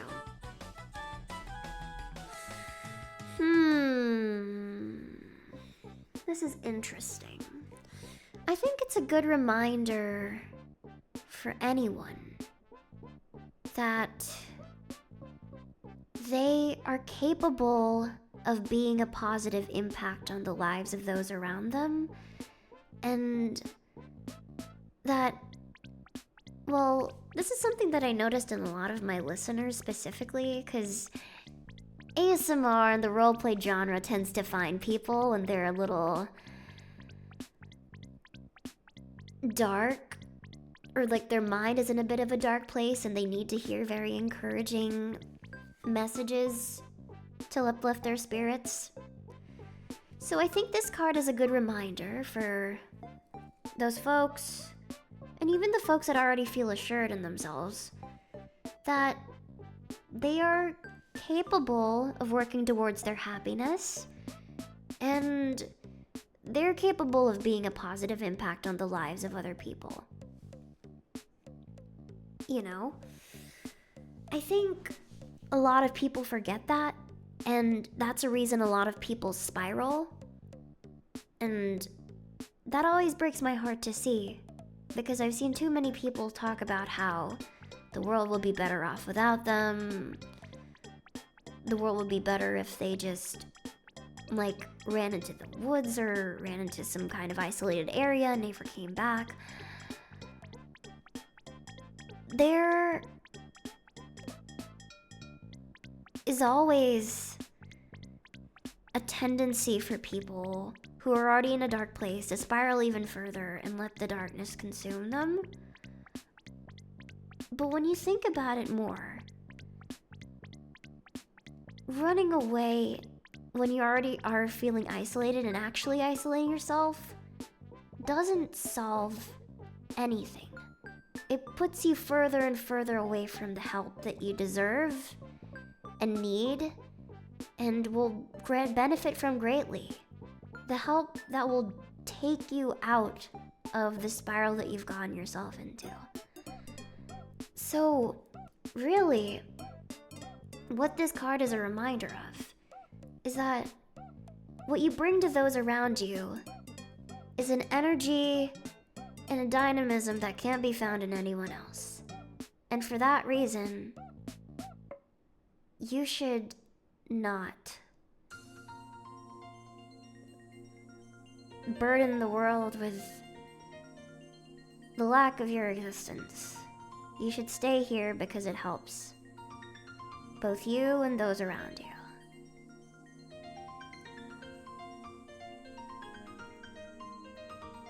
This is the negative actions and thoughts card. These are things that you should be aware of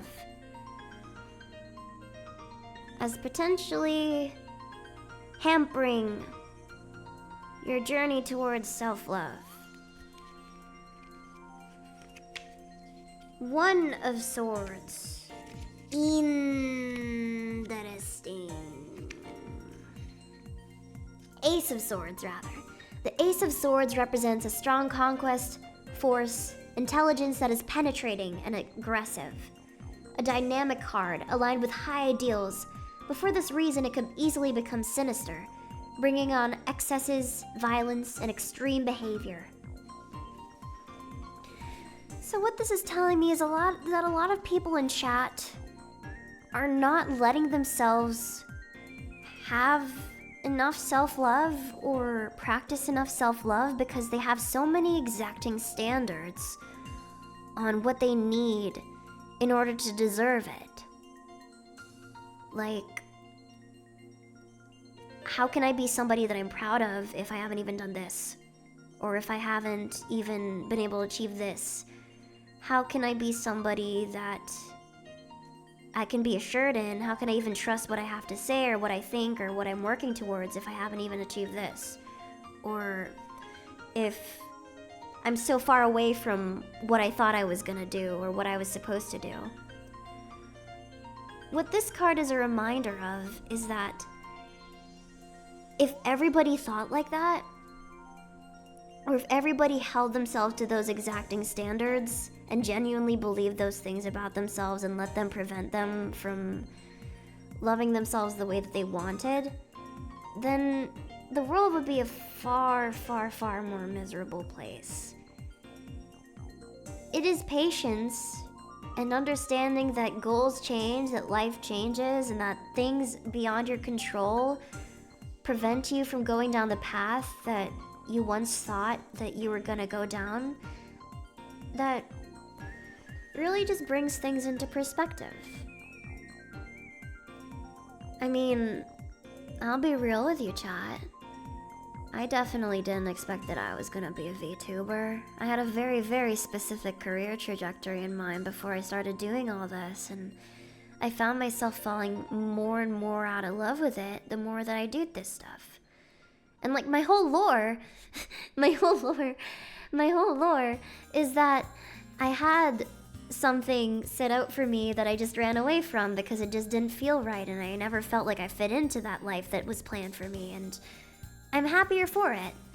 But sometimes I do doubt myself and think, like, shit, maybe my life would have been better if I just did what everybody else wanted me to do. If I just aligned myself with the things that I was supposed to believe. But nobody's ever made better off by living life for others and living life just in like in alignment with what other people define as right or good or like the thing to do. I don't know, it's something that I genuinely believe in, especially as somebody who lives every day working a career that's a little bit on the risky side, definitely on the ambitious side. But I think it's something that everybody can keep in mind. That, you know, you shouldn't let your standards for perfect, or even your standards for what you think you're supposed to be doing, get in the way of you living the life that you want to live. Because it is only in acknowledging that you're somebody that can be trusted and somebody that is worthy that you can finally love yourself. Yeah. Next to Carlo. Reverse 3 of Wands. This is your positive actions and changes card. Something that you should be, something to guide your next steps in your path towards self-love.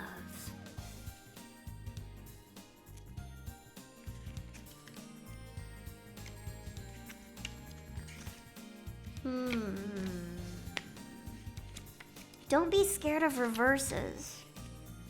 Reverses tell you the things that you're a little too scared to hear, but will benefit you to hear.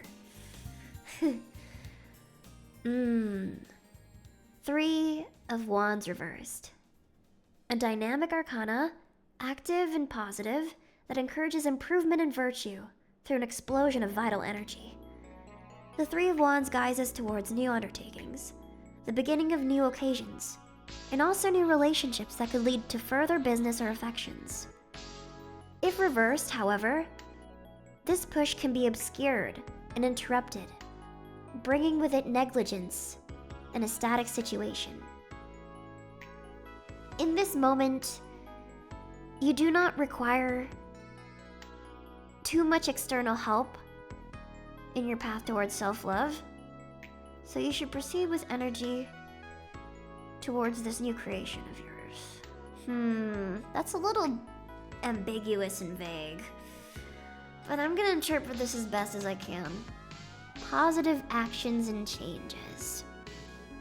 I think the way that I would interpret this, because this book is being really vague, is you can only receive so much advice before really it's up to you.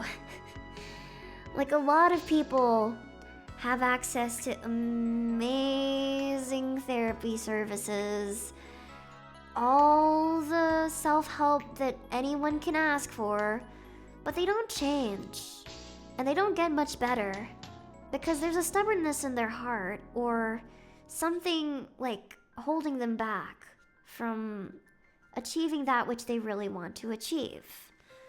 And really, what this seems to mean with regards to self-love and achieving self-love is that it is going to be a continuous process of making decisions that are a bit uncomfortable to make.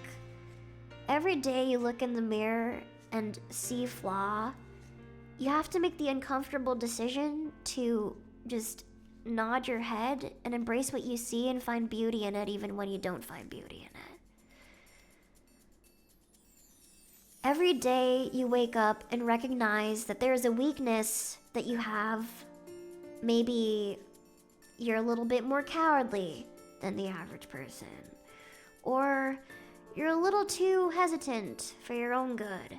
Every day you wake up, you have to make the uncomfortable decision to embrace that is something that you are and that is a part of you, but that you ultimately have to be the one that makes the moves to overcome those things.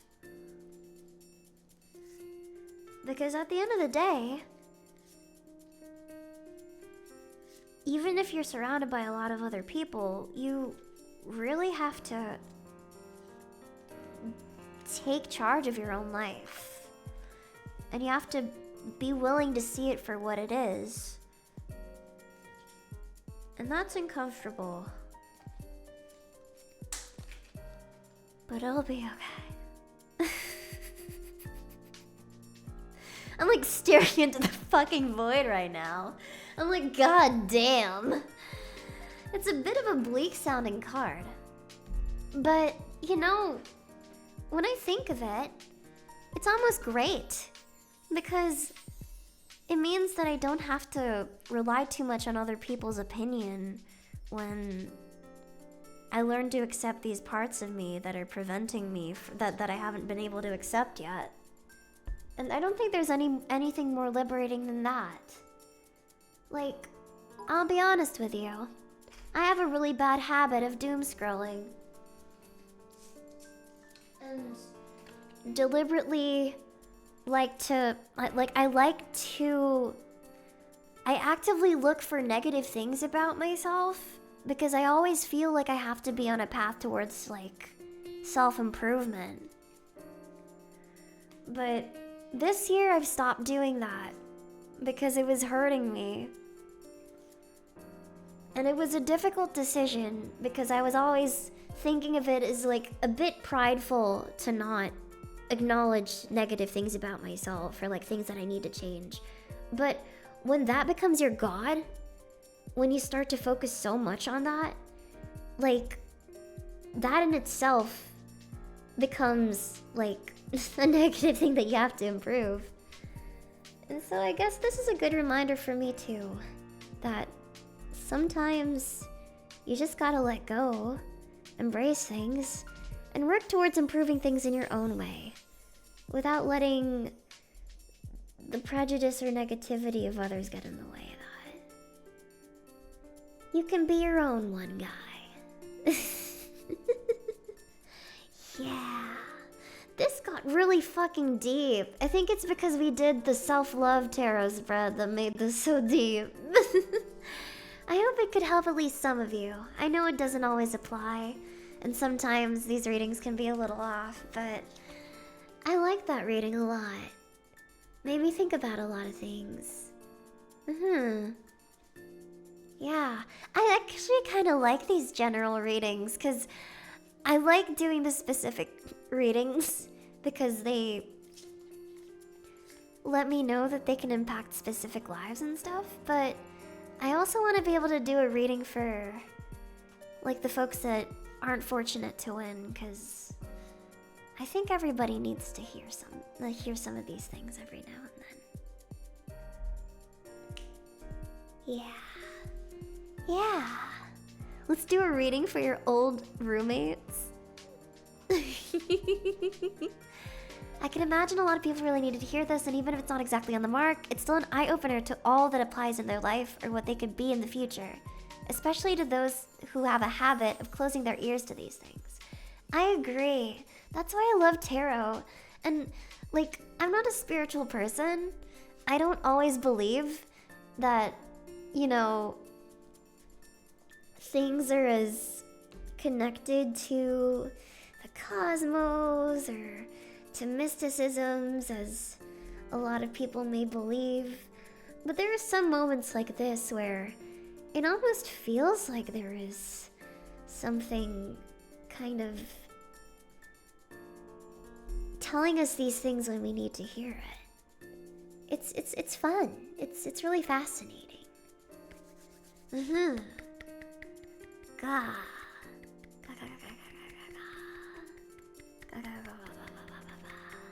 I do reading for streaming later. Next stream idea: buy spells off Etsy. Oh my god. Would you guys want that? Would you guys want me to buy spells off Etsy? We're gonna be doing so many hand cam streams this year. Like, now that I can actually do them and stuff. And I'm so excited. I still have to do the taste tester. I have such stupid ideas. Wait, hold on. Let me bring out my phone. But I have some stupid ideas. Like, on my phone, I have one of my ideas is a baby food test stream. Because I was telling my chat how one time when I was babysitting my baby cousin, I ate all of her baby cereal because it tasted so yummy.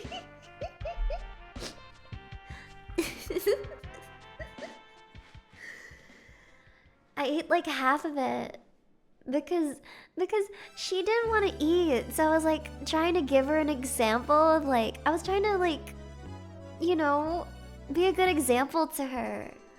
But in my attempt, I ate like half of her cereal and it was just so funny. Also, yes, elbow reveal. I'm wearing a really, really, really big shirt.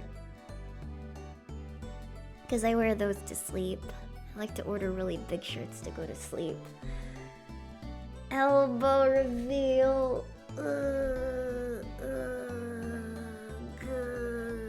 Veins.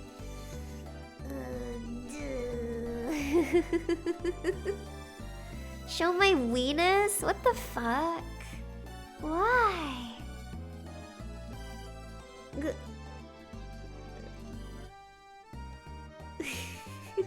Why is it yellow? What the fuck?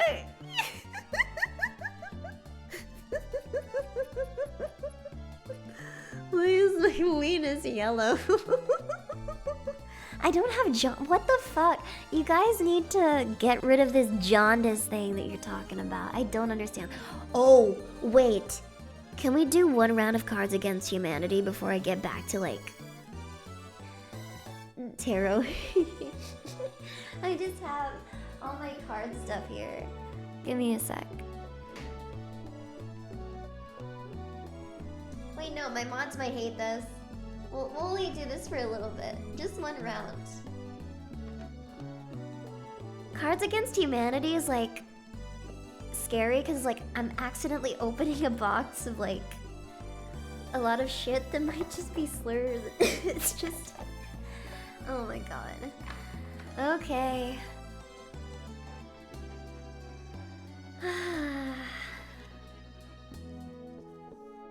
Alright, let's see.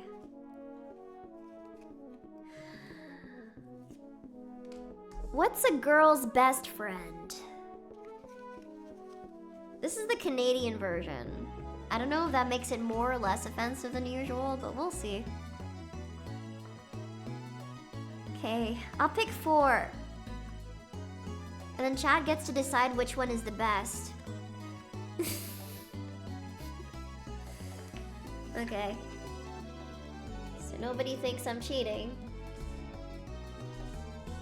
Or 5, because I think people can vote for 5 total.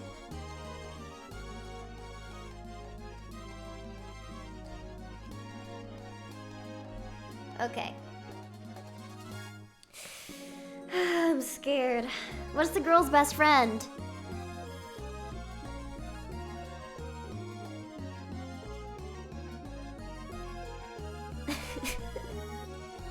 Backing over a kid with a Buick. Murder. Seeing what happens when you lock people in a room with hungry seagulls. I'm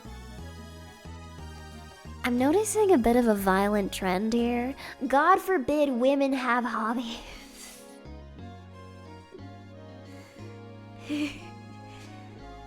Bees? Okay. The illusion of choice in a late-stage capitalist society. What is the girl's best friend? The illusion of choice in a late-stage capitalist society. That's too real. Opposable thumbs. Okay, chat, let's have you vote on which one of these is the best. Let me just... Okay. So, I'll vote which one is the best.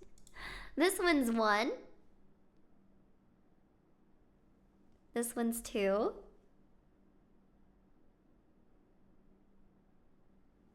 This one's 3. This one's 4. And this one's 5. All in response to this. I think I already know which one's gonna win, though.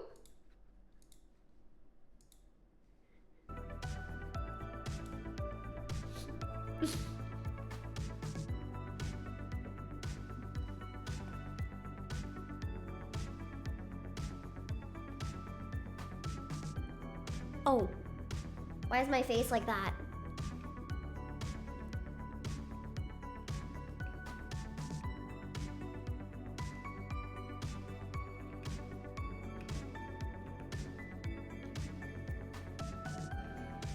What is a girl's best friend? The illusion of choice in a late-stage capitalist society. This is the first time I've selected a set of 5 white cards and they haven't been slurs.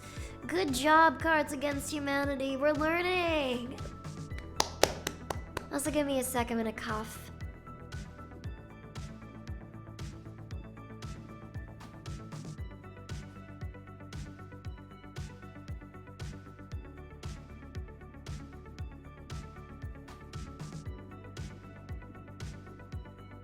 Sorry, just hot girl shit. Thank you for the hydrate. Uno más. Uno más. Want to take our risk again? 1 hydrate. 2 hydrate. Nice. Okay. Let's see. What is the next book card?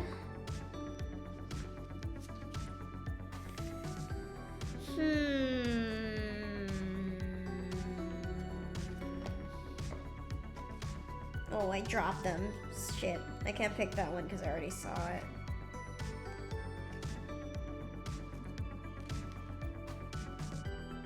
Wait, no, I gotta shuffle these again. I've already seen some of these.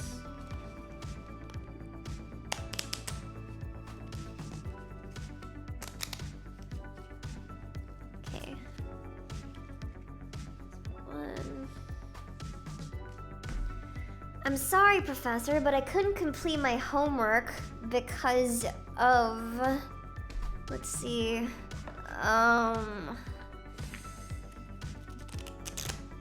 Let's see, fuck. Please don't be slurs, please don't. Oh, damn it! No, this one was right side up. I can't... Ugh. You see that, Allie? That's the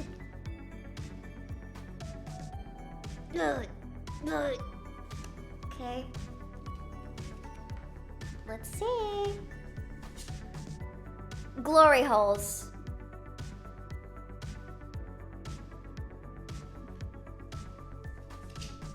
The female orgasm. These are all sexual. Cardi B.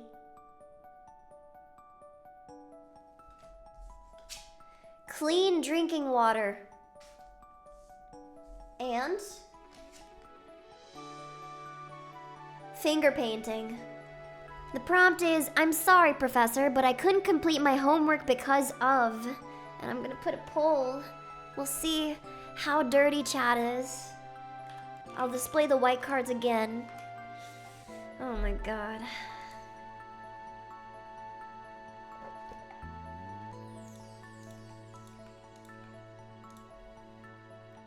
Oh my god. So the prompt is, I'm sorry, Professor, but I couldn't complete my homework because of... 1. 2.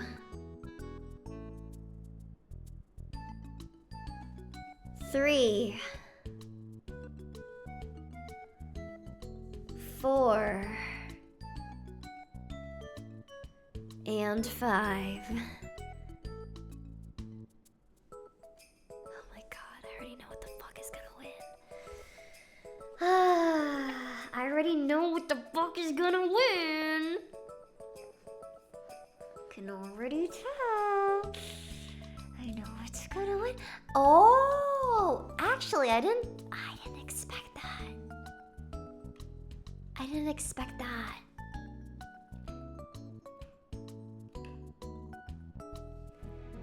Rare woman win? I thought you guys were gonna say glory holes, not the female orgasm. You guys are such generous lovers. For the seven women in chat.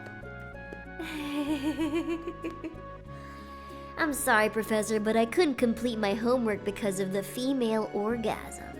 Hell yeah, chat's filled with Casanovas, huh? Let's go chat, let's go chat. The female orgasm is the reason I have health insurance.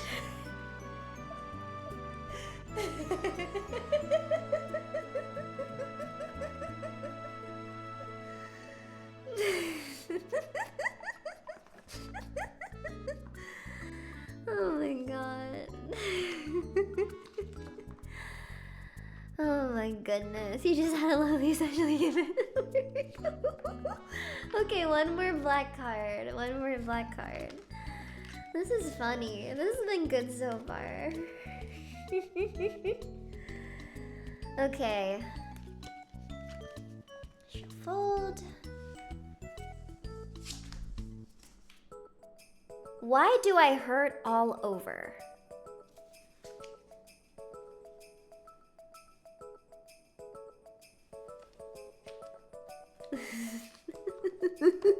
Oh, no.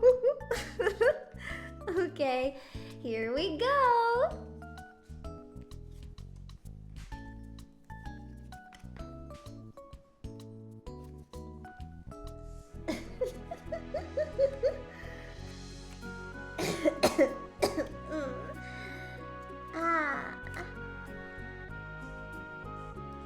Sorry, you weren't supposed to hear my cough.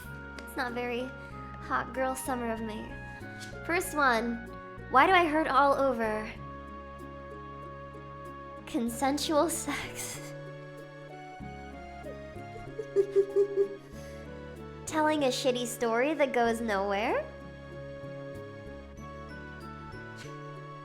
A good, strong gorilla. Ayo. Woo! I dropped one. Let me pick it up with my feet.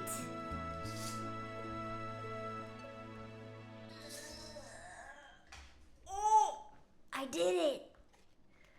Oh no, never mind. I wish I didn't pick this one up. An older woman who knows her way around the pit.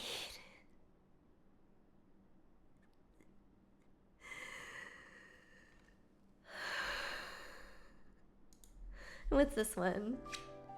My pet scorpion, Tina. Okay. Why the fuck do I... my god, which one is gonna win? I have no clue.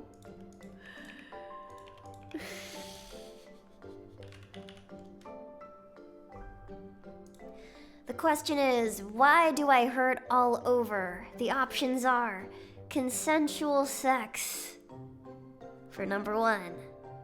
Number 2 is telling a shitty story that goes nowhere. Number 3 is a good, strong gorilla. Number 4 is an older woman who knows her way around the penis. And number 5 is my pet scorpion, Tina. These all tell a connected story. I have no idea what you mean. Don't call him Gorilla Kun. Oh my god. Oh wait, chat. You're surprising me actually. I never would have guessed you would have picked that. That's so cute. That's so cute. Why do I hurt all over? Consensual sex. I'm a little disappointed that this was in second place, though. I'm a little disappointed.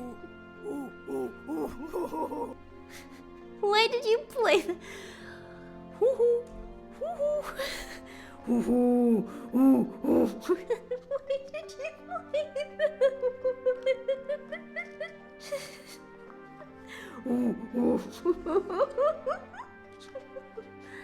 Consensual sex with an older woman who knows her way around the penis.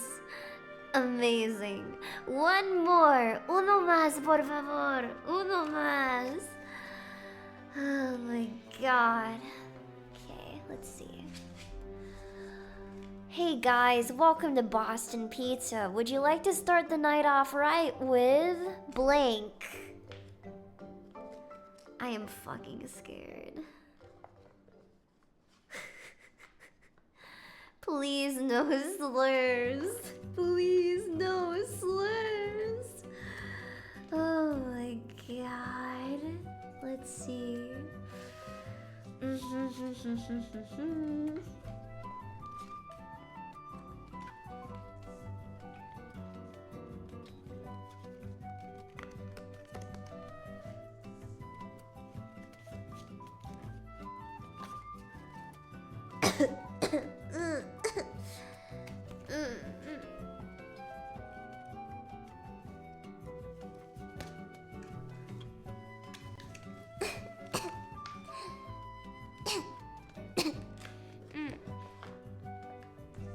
Hey guys, welcome to Boston Pizza. Would you like to start the night off with...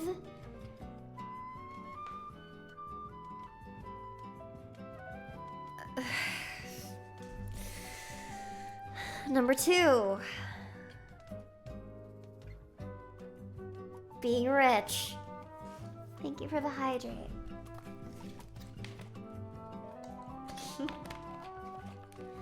Oh, gooning. Heck yeah. Like, whatever.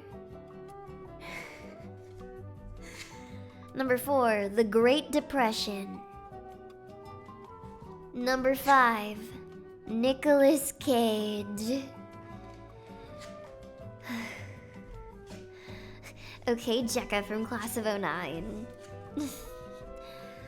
Okay. The answer became clear. Oh my god.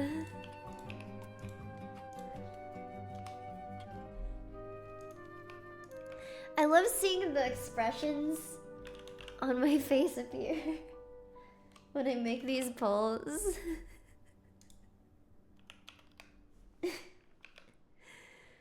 Okay, number 1. Hey guys, welcome to Boston Pizza. Would you like to start the night off with masturbating? Number 1. Number 2, being rich. Number 3, whatever. Number 4, The Great Depression. Or number 5, Nicolas Cage. I don't know why I said that with a Russian accent. Nicolas Cage. Wait, which one's what? Oh my god, what?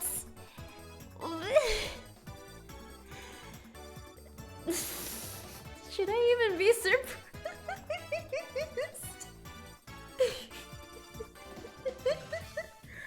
Hey guys, welcome to Boston Pizza. Would you like to start the night off with Nicolas Cage?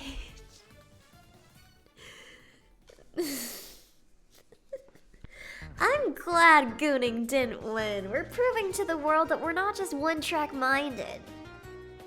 And you should be happy about that. One last before I get into the serious tarot readings.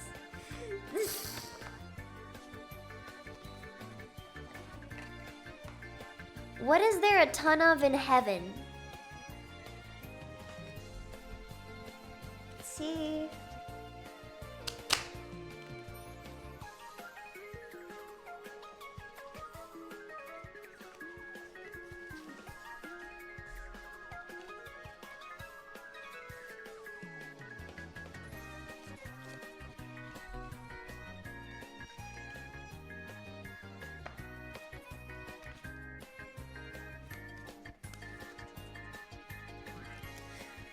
Wait, no. Oh fuck, I dropped my cards. God damn it. God damn it. Give me a second, I gotta pick them back up again.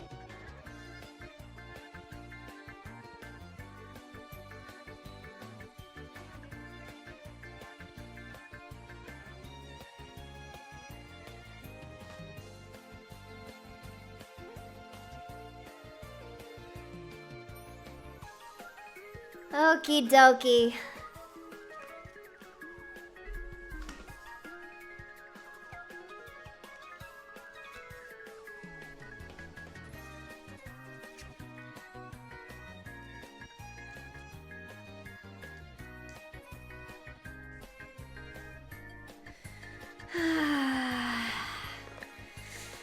Okie dokie. What is there a ton of in heaven?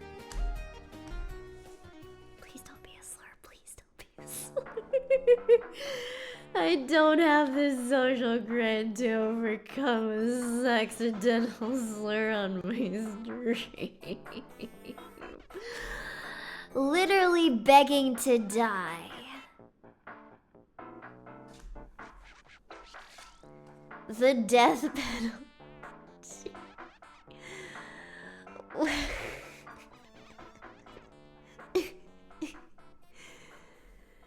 That's a lot of death so far. My cheating son of a bitch husband. In heaven? Wet dreams. Dark and mysterious forces beyond our control. What is there a ton of in heaven, chat? You get to decide. Oh, oopsie. These all suck. God damn it, this poll stinks. I think it's alright. Okay, so, number 1, literally begging to die. Number 2, the death penalty. Number 3, my cheating son of a bitch husband. Number 4, wet dreams. And number 5, dark and mysterious forces beyond our control. What is there a ton of in heaven? I heard my colleague. God damn it. Oh my goodness, John.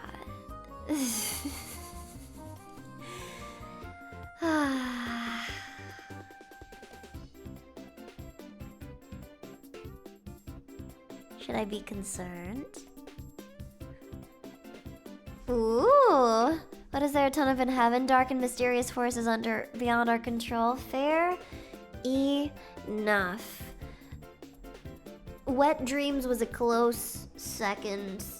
And with that, we end the Cards Against Humanity speed round. Thank you so much for stopping by. I don't have my chess set here, otherwise I would have just played chess with chat too. Yippee! That wasn't a speed round, that was a distraction. I just have a bad attention span. Okay. Let's see. Marbles or another general reading for chat. I think I'll do another... I'll do one more marbles and then one more general reading for chat, I think. Could be fun. Yeah. I just like telling chat nice things. It's almost like that's my job or something. If you want to get a personalized tarot reading, do !play. This will be your last chance today to get an individual reading. Because after this, it's gonna be general. Not forever, just today. Rate our usernames. Do you guys actually like that? Like, rating streams? But what if they're deeply personal to you? I would rate your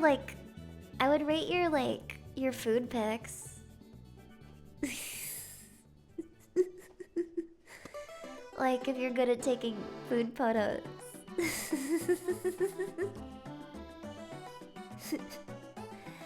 Yeah. The food does not have to be cooked by you. Just like, I don't know. I'm very picky with food. 1 more minute left to join. Look at all these goofy goovers lined up having a good time.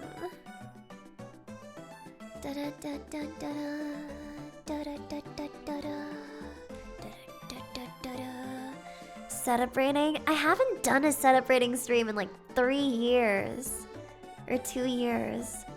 That could be really fun. I don't think I've shown you guys my current setup actually. I'll show it to you when everything's all put together. Wait, I might have. Hold on. Let me find it.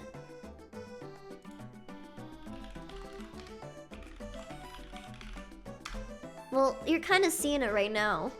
But give me a sec. Oh, here. I'll show this like for a brief second.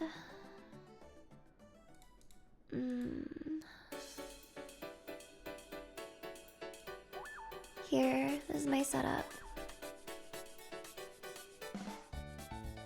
Yeah.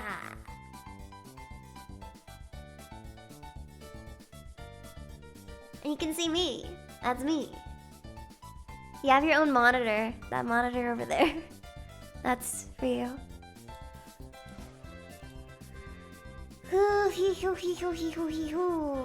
Okie dokie. Ready to start.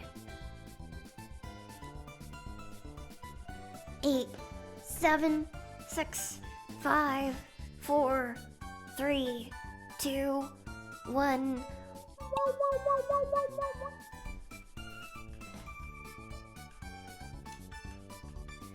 Doesn't it hurt your neck to look so high up at the mall? I'm not that short.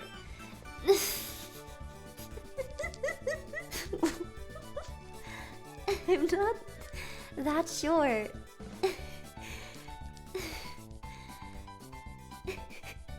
God damn it.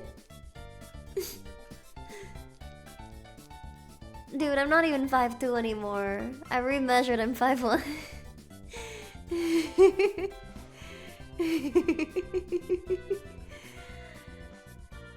Yeah, well, I'll remeasure again because I'm not accepting that answer. Maybe I was like slouching or something.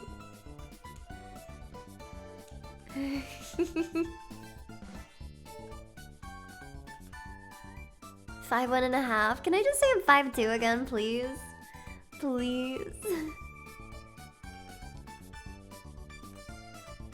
Oh, let's go! Let's freaking go! John in the lead.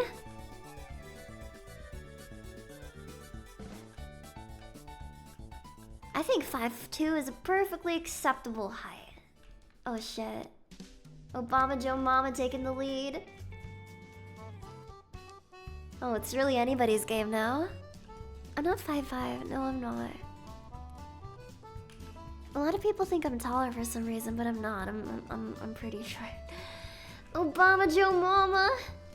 What a username. Thank you, Obama. You are the last recipient of today's individual reading before I do a general chat reading.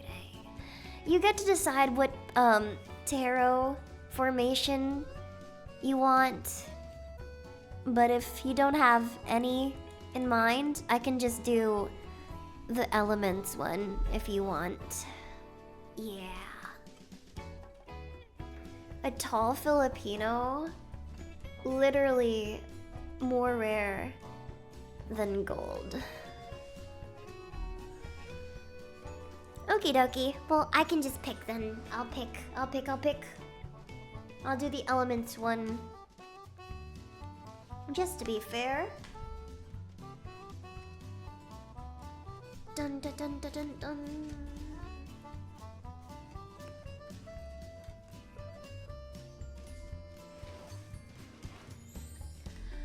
Hoo-wee. Alright, let me remind myself of which one it was. Okay. Earth card. This is your Earth card. It represents material stuff, physical abundance, and security. 9 of Swords. That is so cool. Look at that.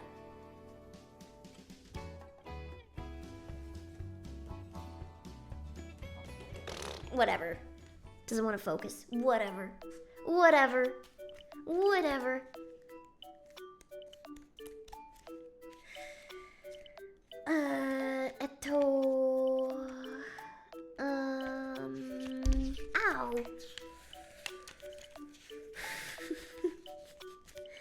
Why do I keep hitting myself? Okay, let's see. Swords. 9 of Swords. With a 9 of Swords, we have the precondition for a possible crisis due to a period of enclosure and isolation. However, a seclusion well utilized will enable new wisdom, new light, and new nourishment, which will enable the rebirth of our conscience and sustain our will, as well as limit injuries, waste, ambiguity, and diffidence. So, what this seems to mean is you may be feeling a little bit out of dire straits with your current situation, whether it be with regards to career, wealth, financial aspects of your life. It may seem like things are at a bit of a standstill because of those things, but that doesn't necessarily mean that it's a bad thing. It may be a period in your life where you'll be grateful that you had this time to ponder a little bit more on what you want to do with your life. And, you know, that's kind of a blessing. I think it's a blessing to be able to think a bit more about what you want to achieve and be able to think through, like, the plan that you have towards achieving that thing.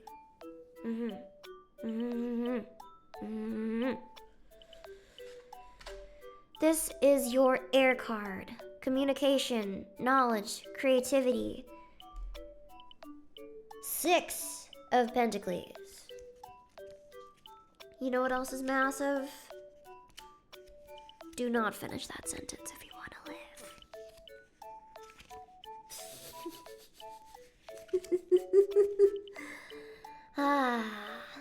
We are in the... This represents communication, knowledge, and creativity.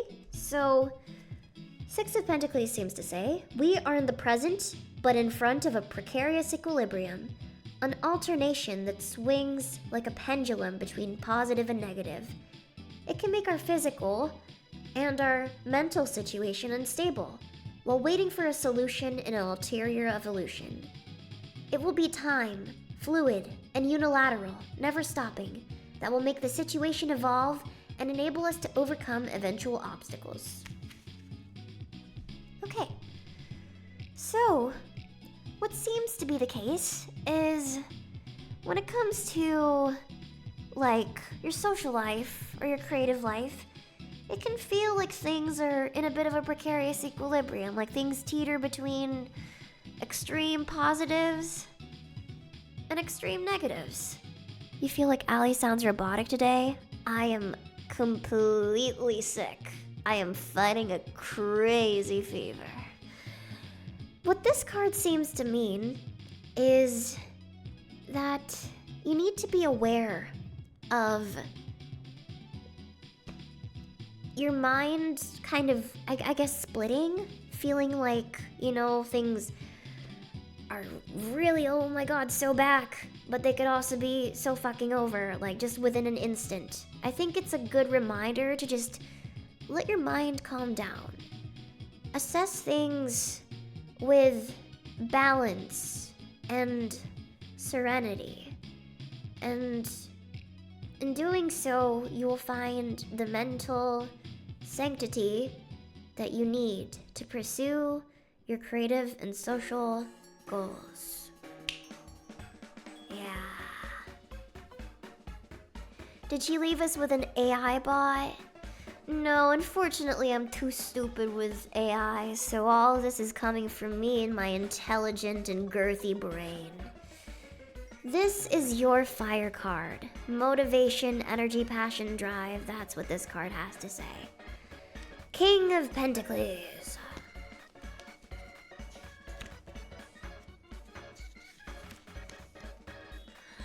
A rational person, mature, wise. Through his intelligence, he has managed to prosper and to accumulate a lot of material goods. The King of Pentacles therefore brings with him good earnings, rationality, and certainty. His defect is the risk of materialism poisoning his moral and spiritual characteristics. Okay. So, this is with regards to your motivations, your passions, your drive.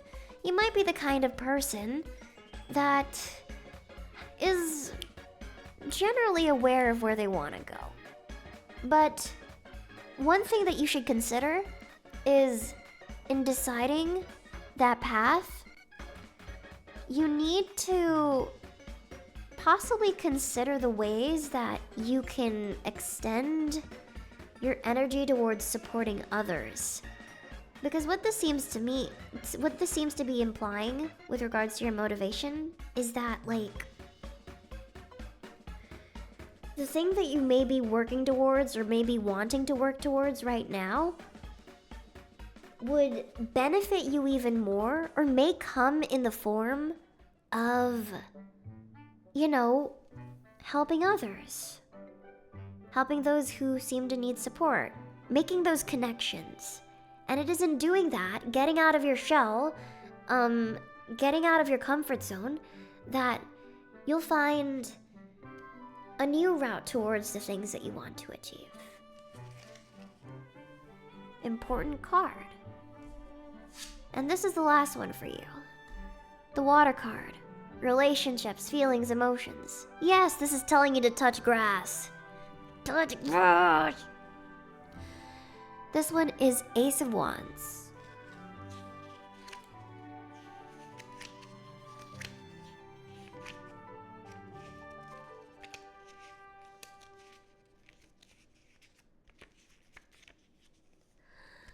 Whew.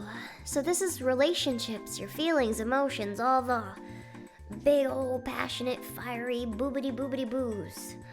The creative stimulus of the Ace, united with the Suit of Wands, brings a powerful and energetic contribution at all levels and in all areas.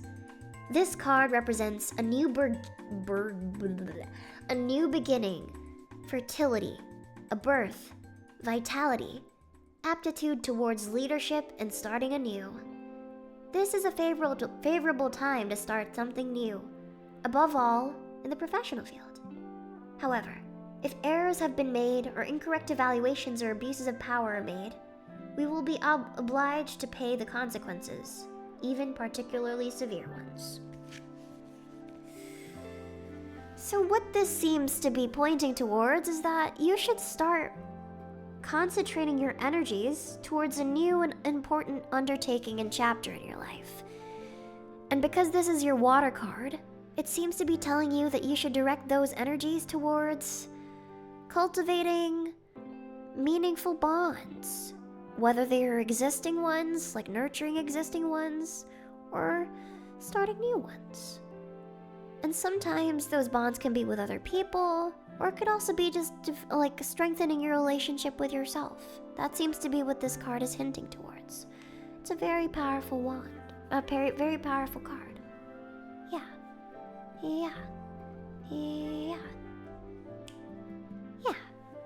Lots of interesting considerations here. All of them seem to be pointing you towards touching grass, which is always nice. Touching grass is nice. Except for when it gets you the flu, like me. In which case, fuck touching grass. So basically things will change if I just touch grass sometimes and stop thinking that it's so Jover. Yeah, even if it's just a little walk outside, you can cultivate a relationship with the world around you. And it'll probably benefit you mentally. Yeah.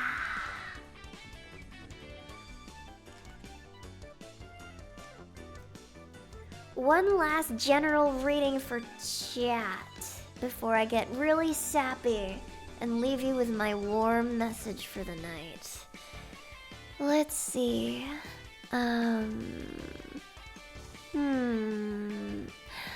Let's do a self-growth for tarot card spread.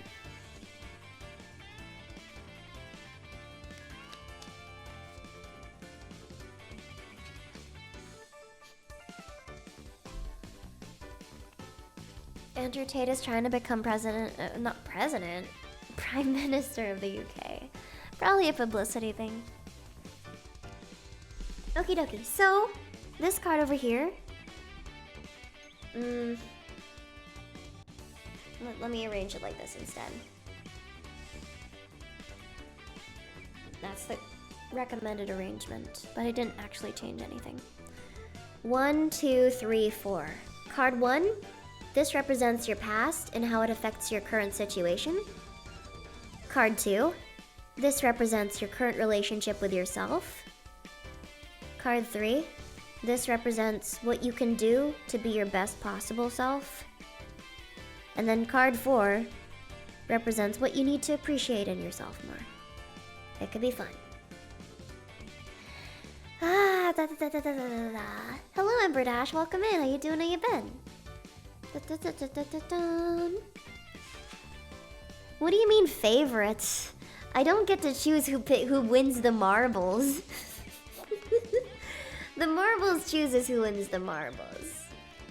Okay, 5 of Cups reversed. This represents your past and how it affects your current situation, chat. Yeah, blame the marble gods. They have favorites. Okie dokie, so where are the chalices?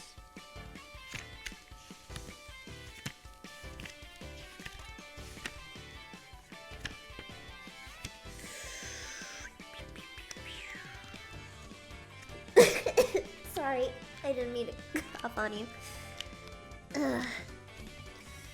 Okie dokie. The 5 of Chalices brings about a period of introspection into the labyrinth of our emotions, our sentiments, a period of reflection and solitude that could bring us to a reconciliation or a retreat. The initial resistance, disappointment, or prudence can be transformed successfully into something else. So, reversed, this seems to indicate that a lot of people in chat potentially have been dealing with just general feelings of disappointment with where they currently are in life. A feeling of resistance towards the future because of things that have happened before. Feelings of skepticism like, why should I be hopeful for the future when this is what happened in the past? Stuff like that. It seems to be the case for a lot of people in chat, and I wouldn't really be surprised because of some of the things that you've told me. So this is a reminder of this being kind of the general mindset that you're going into the present with. Just a lot of feelings of skepticism, feeling like you're disappointed with where things have gone so far and you wish there was more, stuff like that. The advice that this book and I seem to have is that it's okay to stay with your emotions, with those feelings of disappointment, as long as you don't let them overwhelm you. You should let them flow and reflect on them, and then eventually they'll just follow their course, because that feeling never ever really stays if you don't let it. And it's only in letting it go and flow away that you'll arrive at a new point of kind of peace and harmony with yourself. Second card, the Devil. This is your current relationship with yourself.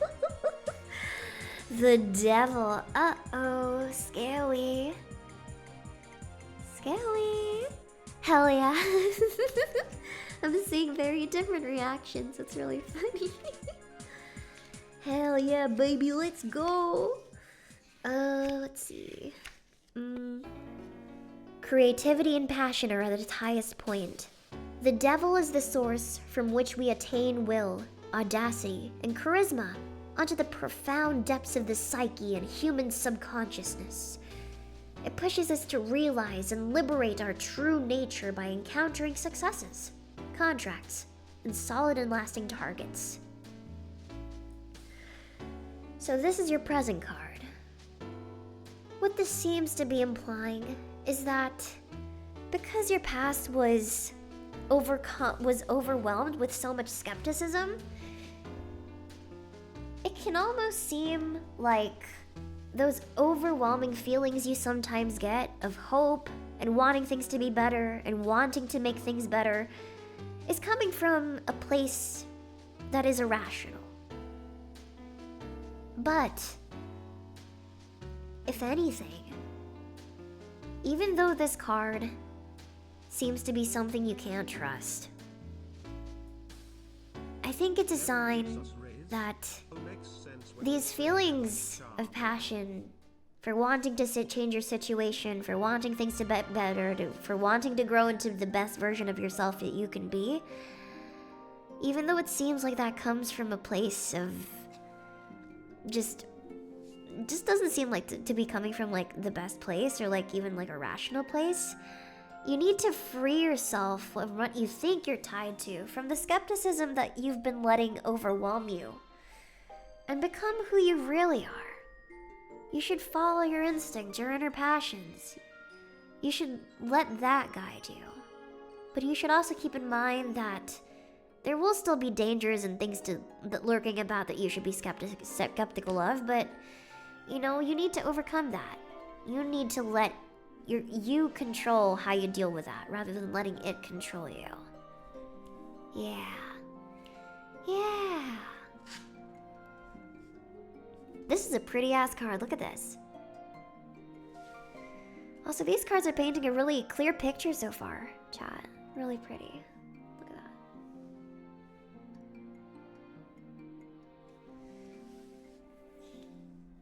Temperance. This is what you can do in order to be your best possible self. This card is protection, healing, circulation. It forces us to mitigate, find a middle path, and add something valid that is capable of placating to avoid traumatic cuts. Temperance is an arcana of adaptation, reconciliation, and harmony, where it is cooperation that determines the birth of something new, ready to spread out into the world. Evaluate your objectives well and with moderation. Try to achieve a balance that will enable you to make the unstable stable or move what is fixed. This is kind of the best possible card that we could have drawn to address the gap between these two conflicting emotions. Basically, the past you that has developed your inhibitions towards certain things, and the present you that is finding certain feelings that make you want to change, but you're too scared to push through with them. This card seems to be necessary for bridging these two together. It's telling you to embrace the change, embrace the tension between these two, and let the more positive of them win. Because it is in achieving the growth and, I guess, mental peace that is required to overcome your past inhibitions that you'll be able to take these positive feelings somewhere great. To somewhere that you never thought you were capable of going before. Yeah. And this is card 4, the Chariot. It represents what you need to do to appreciate yourself more. And what you need to appreciate in yourself more. What a great card. These are such great cards to wrap things up with.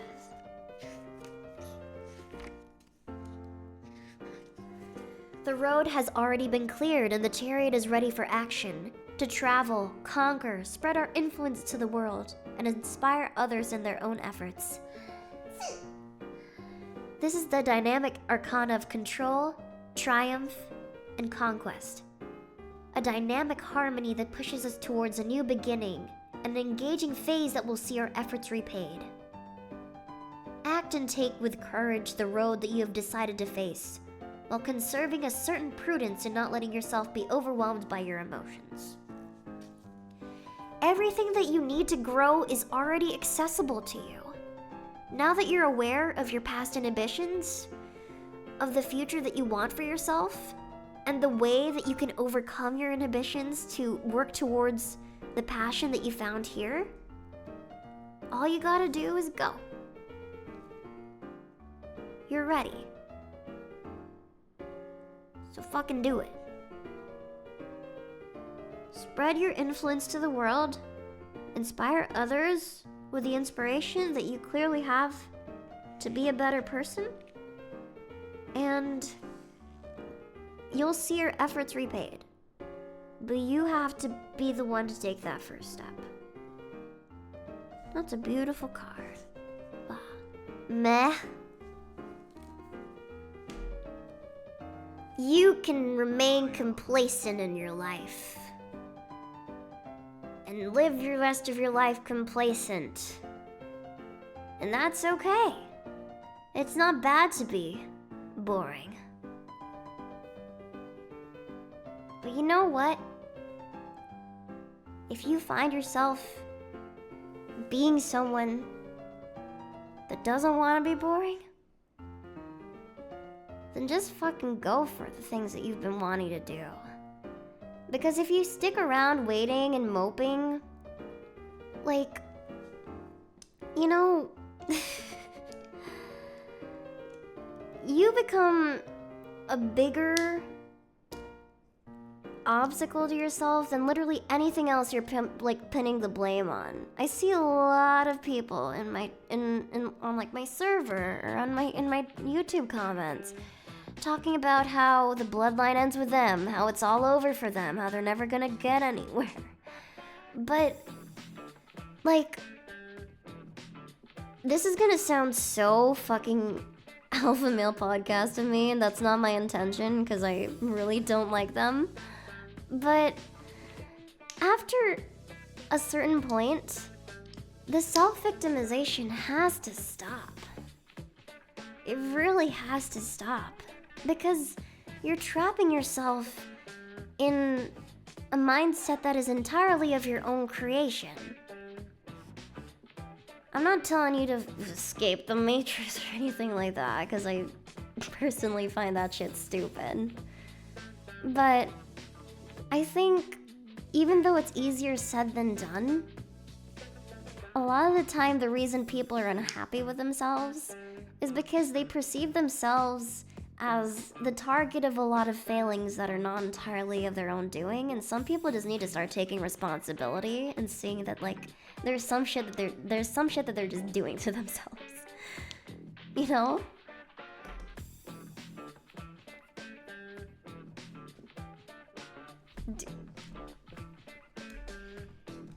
And that's not to say that that's definitive.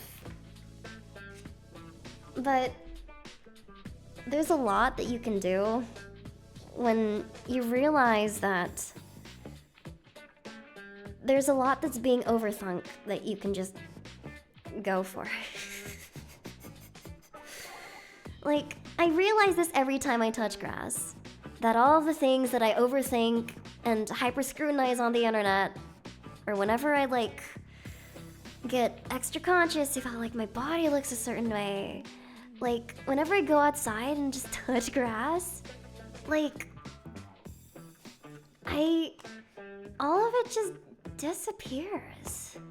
It sounds so fucking stupid, but, like, I go hiking more now, and it's really beautiful to be reminded how little you are in the grand scheme of things, and how little you really need to worry about to be happy. If you just minimize the number of things that you hyperfixate on. Because when you lock yourself in your room, and when you limit the number of things you can focus on, and you focus so excessively on yourself, you start to think that other people see those same things that you've had the time to, like, overthink. But I can guarantee nobody cares as much about those things as you do. It's a very humbling experience to realize how small you are and how little a lot matters in the grand scheme of things, I think.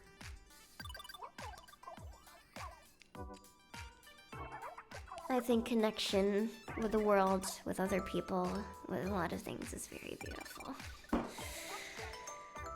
Thank you for the bits, Carney. Well, that's my rating for today. Hope Gore. Hope Gore. That's my whole thing, is Hope Gore.